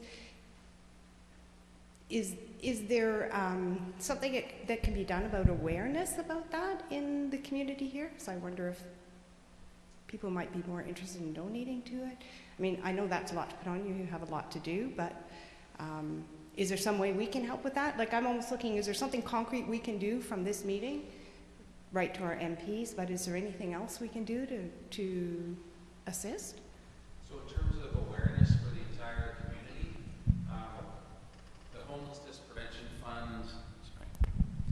Homelessness Prevention Fund works fantastic for our program. We get all of those dollars from the municipality of Bruce and work in partnership with them. The need is so great for what there is.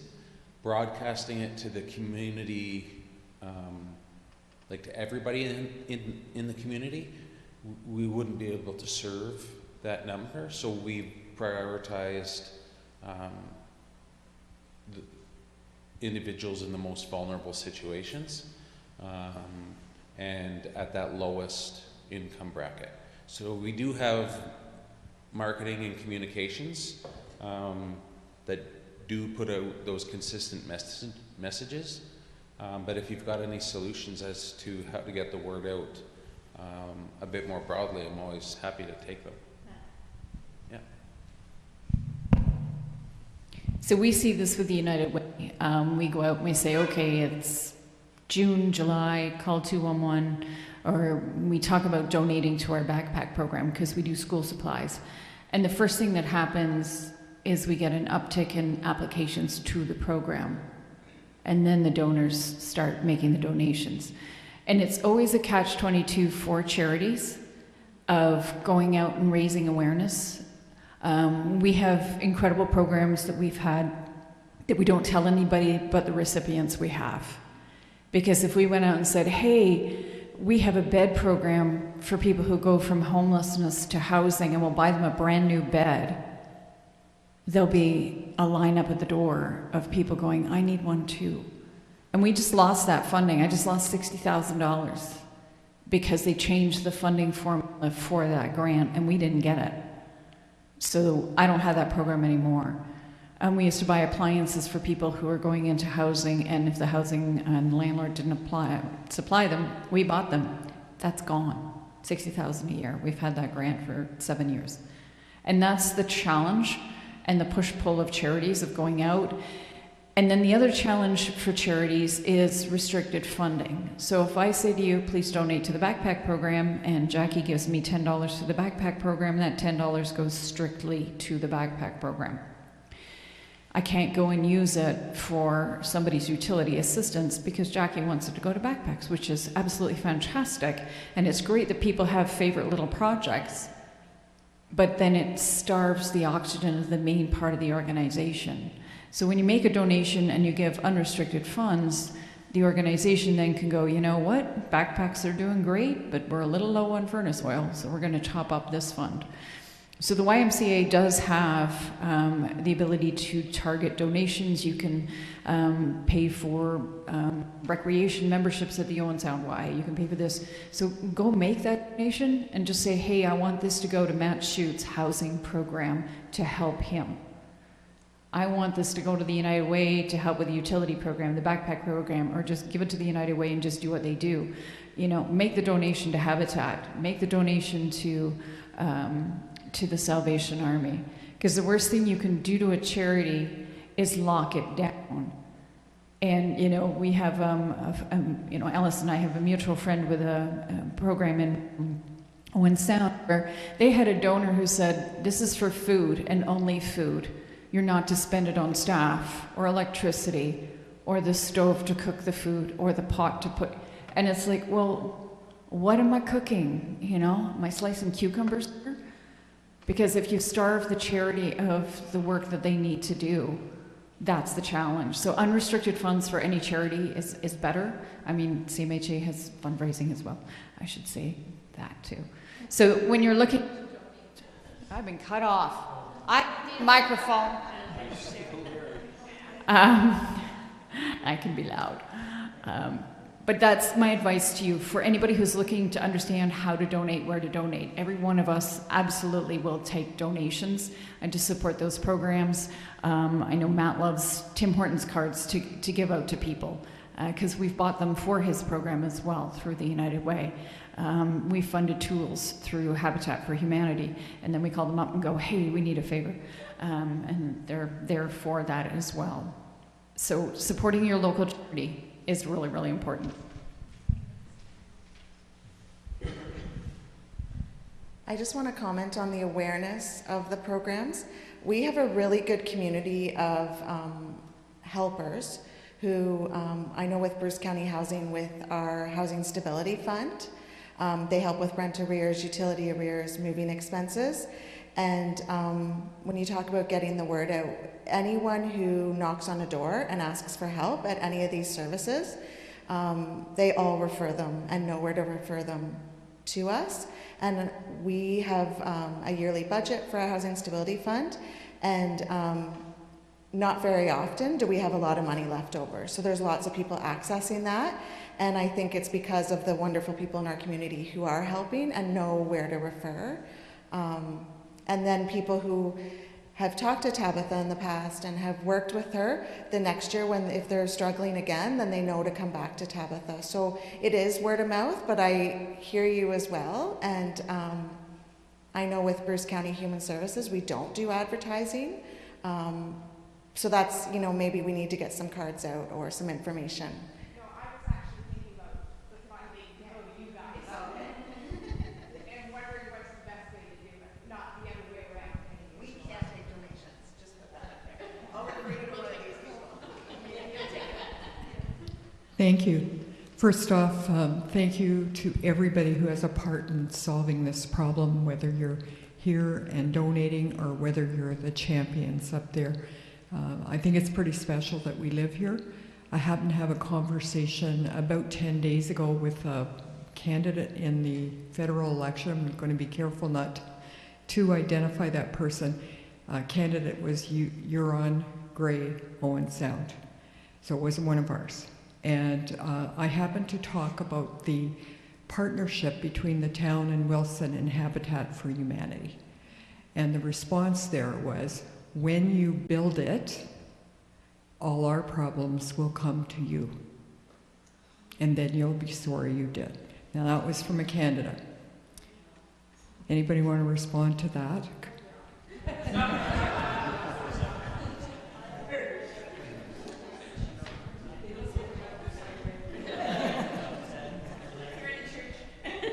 I'm in a church. If we removed cancer care from the hospital, will we not have cancer anymore? Do we turn hungry people away? Because people aren't coming to Alice for food because they want to. It's because they're hungry. It's ridiculous, like $733 and $1,600 in rent. And how do you look at somebody and say, well, they have failed? We didn't build Osher in Owen Sound to feed 25,000 people a month. That's how many meals they're doing a month now, because we had nothing else to do. They're serving 25,000 meals because 25,000 meals for hungry people. And that's what we need. And the other thing I'm going to point out, because there's a council member in the room, there's no sidewalk to her office. You take the most vulnerable people in this community that need strollers, mobility scooters, wheelchairs to get out to that office at the north end of Port Elgin, and there is no sidewalk, and there's 4 lanes of Highway 21.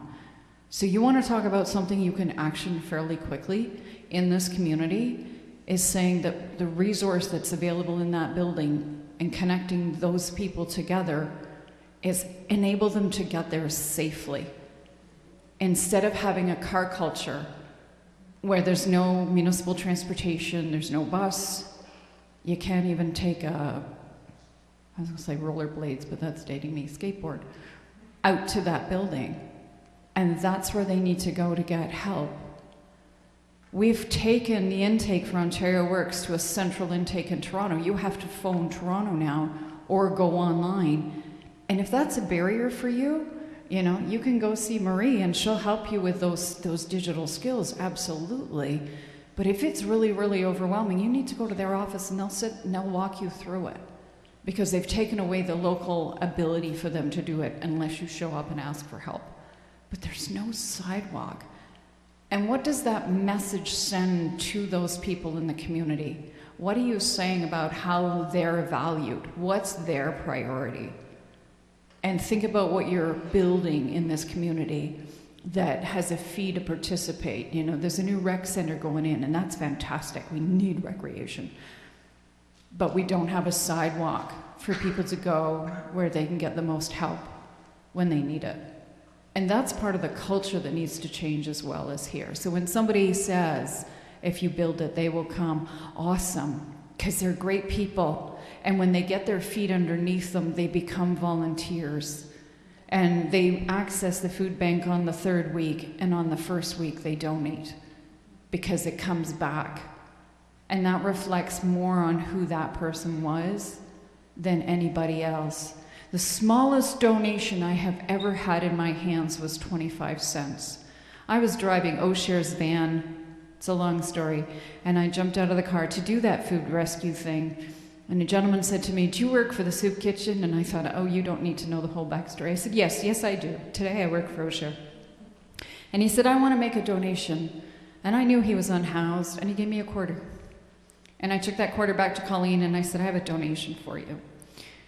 And then a month later, I'm doing the same thing, and he pops out from behind the bushes again, and he goes, "It's time for me to make my donation again," and gave me another quarter. And I said, "Well, congratulations, you're now a monthly donor. Thank you." And it was 100% of what he could give. And I came back and I'm like, "Colleen, here's his next donation."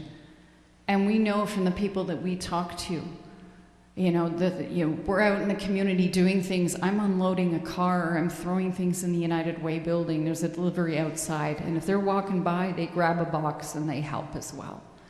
They are our community. I'll stop now.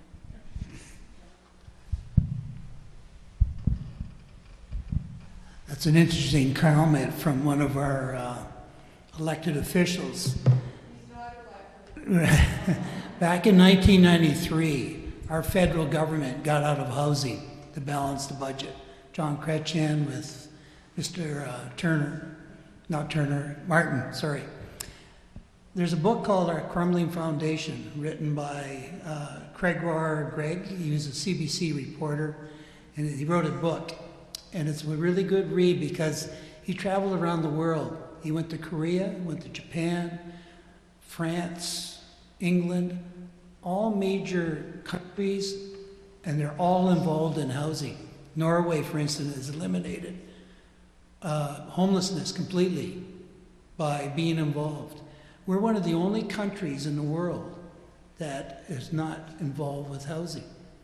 And we call it a right, housing, to house people. It's part of our Constitution, if you ask me. But our government is not involved. It's unbelievable. And I'm working with trying to do some housing in town here. To get to the council with a building permit and something that's ready to shovel in the ground costs upwards of $500,000 to get an apartment building ready to start building. A $13 million apartment building. How many people have $500,000 and are willing to take the risks? It's only developers, and developers have a cartel in this country because they have no regulation whatsoever on how and what type of housing they need to build. Because the government lets them do whatever they want. And they make the most money they can, so they don't build the housing in the middle. Like, if to hear somebody like that that's running for government making statements like that, it's no wonder that we have a crisis in our country. Because we need them, and I'm going to go to the office and I'm going to talk to our MP and say, "Get your butt going." Because they need to get it to the table. We can make the noise here, and we are making the noise here tonight. We do the best we can, but housing starts everything in the right direction. In Saskatchewan in 75, I think it's Saskatchewan, they had a minimum income. The Liberals in Ontario started one, and I'm not going to get into the years because I don't remember, but the Conservatives came and canned it after a 3-year program. They canned it after 1 year. And that minimum wage, when they did it in Saskatchewan, a living wage, where is it? Basic income. Crime rates went down, education went up, health costs went down. It's a proven fact that it's the way to go. But our government won't get involved with that either. And like Francisca said, $700 a month. What is that going to do for us? Like it's criminal. It really is criminal. And the last thing that really builds me, I get going on this, they bring in 1 million people into this country without having housing available, education available, medical available. That's criminal. You're bringing people into this country and not having the services. You read some articles that a lot of people aren't even going for Canadian citizenship. They're going back home again because this is not the land of opportunity anymore. Anyways, that's my rant. I was really upset to hear that.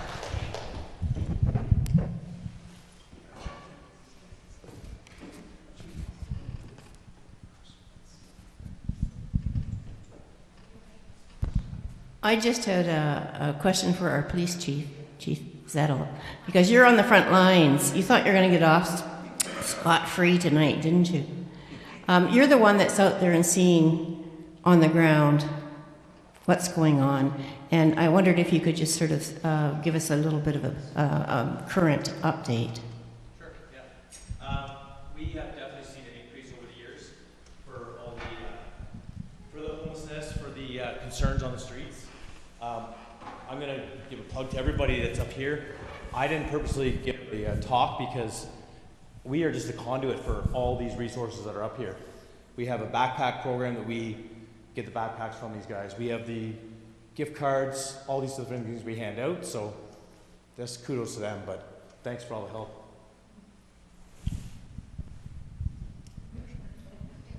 You want more?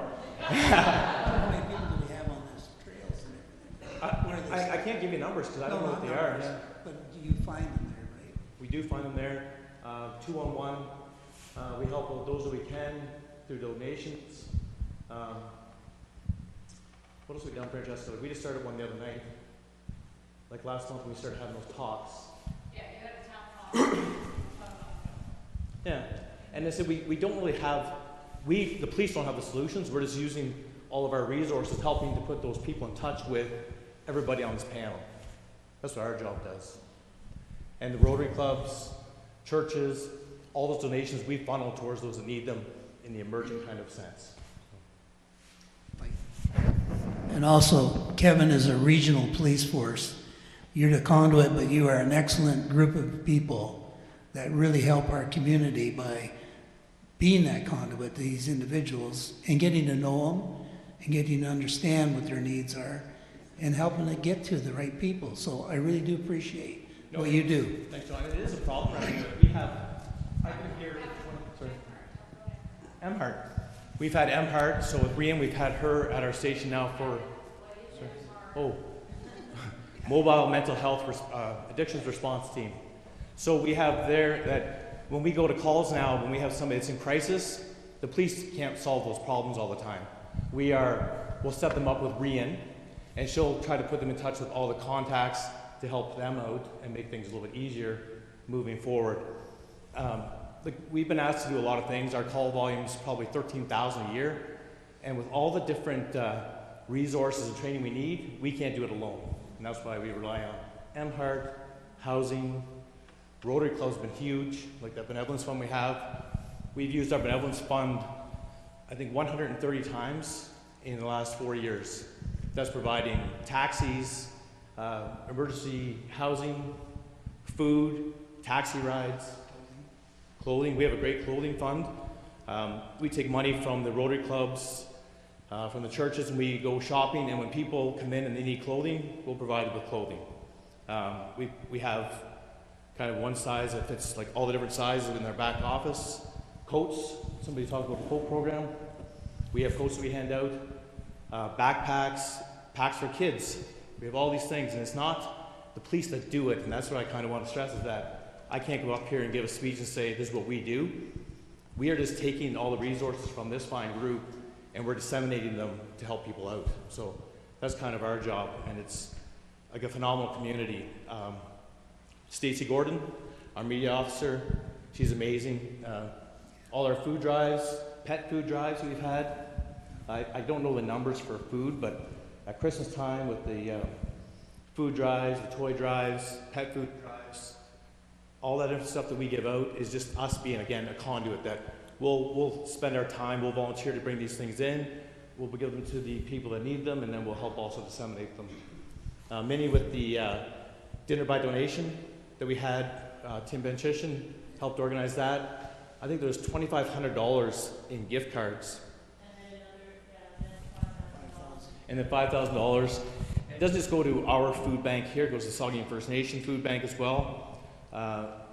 So I come up here, and when I was asked to say something, I'm like, I feel out of place because we really don't do anything to help try to solve those problems, but we're the conduit that puts them in touch with the people that can solve those problems. So that's what our job has been, through the help from, I say that was, how many years was that, John, that John actually called me up and said they wanted to do something for a benevolence contingency fund.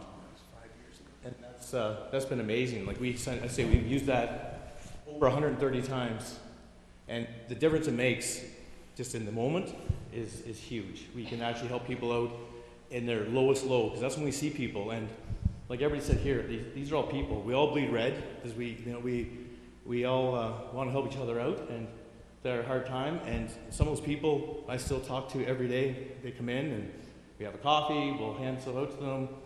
I think it was it during COVID time when we started that $10 gift cards from Tim Hortons out of the cold? Well, when that ended, we just kept buying Tim Hortons gift cards. We still have them in our cars.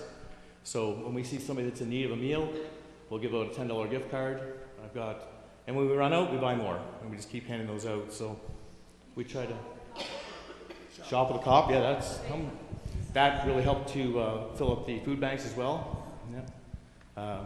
Our pet food drive brought in truckloads full of pet food, because if you can't afford to put groceries on your own table, it's pretty hard to feed your pets. So That's their biggest friend.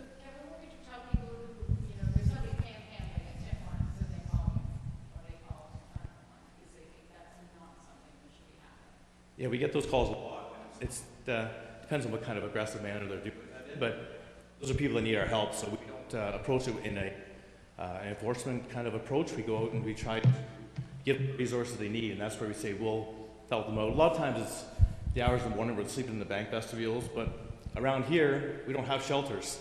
So when it's -20 and -30 out and the wind's blowing off the lake, there's no really place for them to go. So about a year ago, we opened up our front lobby just as an emergent kind of setup. We're not supposed to, because if anything ever happened to somebody in our police station, it'd be a huge investigation, but it would be an SIU investigation. But I would rather have somebody sit in the warrant in the front and take the chance than to put them on the streets and assume that they're going to probably succumb to the elements. So we provide them, and all there is in there is if people have been in the waiting room before of our police station, there's a washroom and a sitting area. That's all it is, but it's warm. So we let them in, but I know we're talking more, excuse me, attainable and affordable housing, but I say where our concern mostly lies is basic shelter. And I think that's where we, as a police, would like to see something there. We provide transportation over to own sound to a safe and sound. We try to get them motel rooms for the night if they're available and if they haven't been denied shelter, because sometimes that happens where they haven't followed the rules or they've caused troubles there, so they're not allowed back in there. So it puts us in a bit of a precarious situation where you want to help them out, but it's not necessarily you're not able to as well. So that's why we'll let them go somewhere where it's warm. But I say we aren't the ones that are solving the problems, but we're the conduit to help to get them to the people that are solving the problems. Does that make more sense? Just in relation to the shelter component, like in the middle of the night, whether the YMCA shelter program, which takes place in motels throughout all of Bruce County, the program could be at capacity and closed, but police services still has the ability to get somebody into a room for the night, because like you said, they're running into the person at 2 in the morning, and it's really decision point there. So even when the program is at capacity, there's money set aside so that police services always has that arm so that no one's left out in the cold. Thanks, man. Anything else Okay, with regards to the police side? I think we're going to wrap the question part for tonight, just in light of time, but thank you for your very thoughtful questions. I'm just going, and your thoughtful answers, of course. I'm going to invite Minnie up just for some closing comments.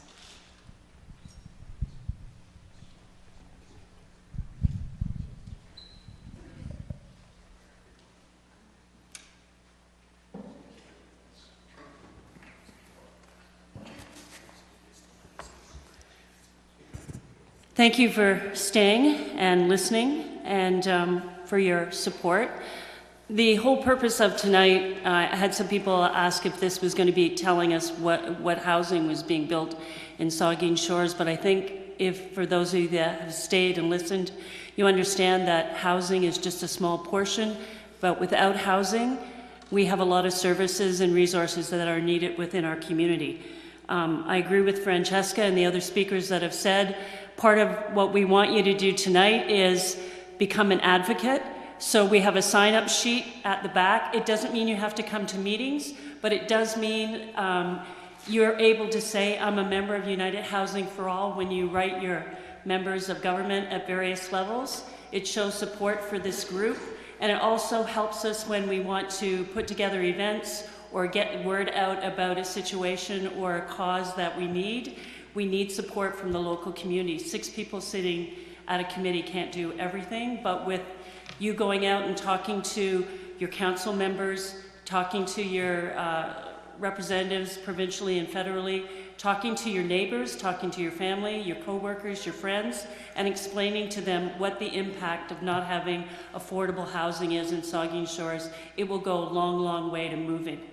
This is our 2nd time that we've had this meeting. We're hoping, you know, somewhere down the road, we don't have to have it, but we do need affordable housing in Saugeen Shores. I will tell you the town of Saugeen Shores, currently with their accelerator fund that they got from the government, has home designs for 1-bedroom, 2-bedroom, 2-plexes, 3-plexes, and 4-plexes. Yes, it's not affordable housing, but it might allow somebody to have an additional residential unit on their property for a family member who's unsheltered, for a friend, or be able to open up for you would be able to have affordable housing. It would be for long-term rentals. It is on the town website. There is a survey to fill out to look at the actual design and layout of the units, not aesthetically. We're talking about the layout. Is there enough storage? What's needed? What are you looking for? For me, when I looked at it, it was universal design, barrier-free entry. If you're going to have a duplex for 3 people or 3 families or family members, generational, you're going to have kids trying to walk upstairs. You're going to have parents carrying groceries. You're going to have seniors with mobility issues that are looking for barrier-free access. So if you could take a look at that, we'd really appreciate it. I just want to say in closing, they say it takes a village. For us, it takes more than a village. It takes a whole county to get together. So please go out after this meeting and talk about this meeting. Do your research, talk to your members. And if you have any questions, I'm sure these people can answer them further on down the road, either by email or you can give them a call. And I appreciate you coming tonight and taking the time away from your families. Just to give you a background, I just lost my mom, in March, and I emptied her apartment, and it was a Bruce County apartment that she had had for 39 years. She would not have the quality of life that she had without affordable housing. She would not. My family also lived in a single residential Bruce County home for 10 years. I take it very personally that we have a crisis. We all have to solve it, and I appreciate you coming. Thank you.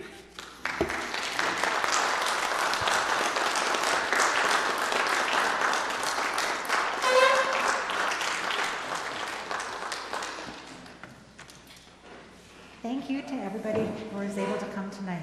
Your attendance is greatly appreciated. Thank you again.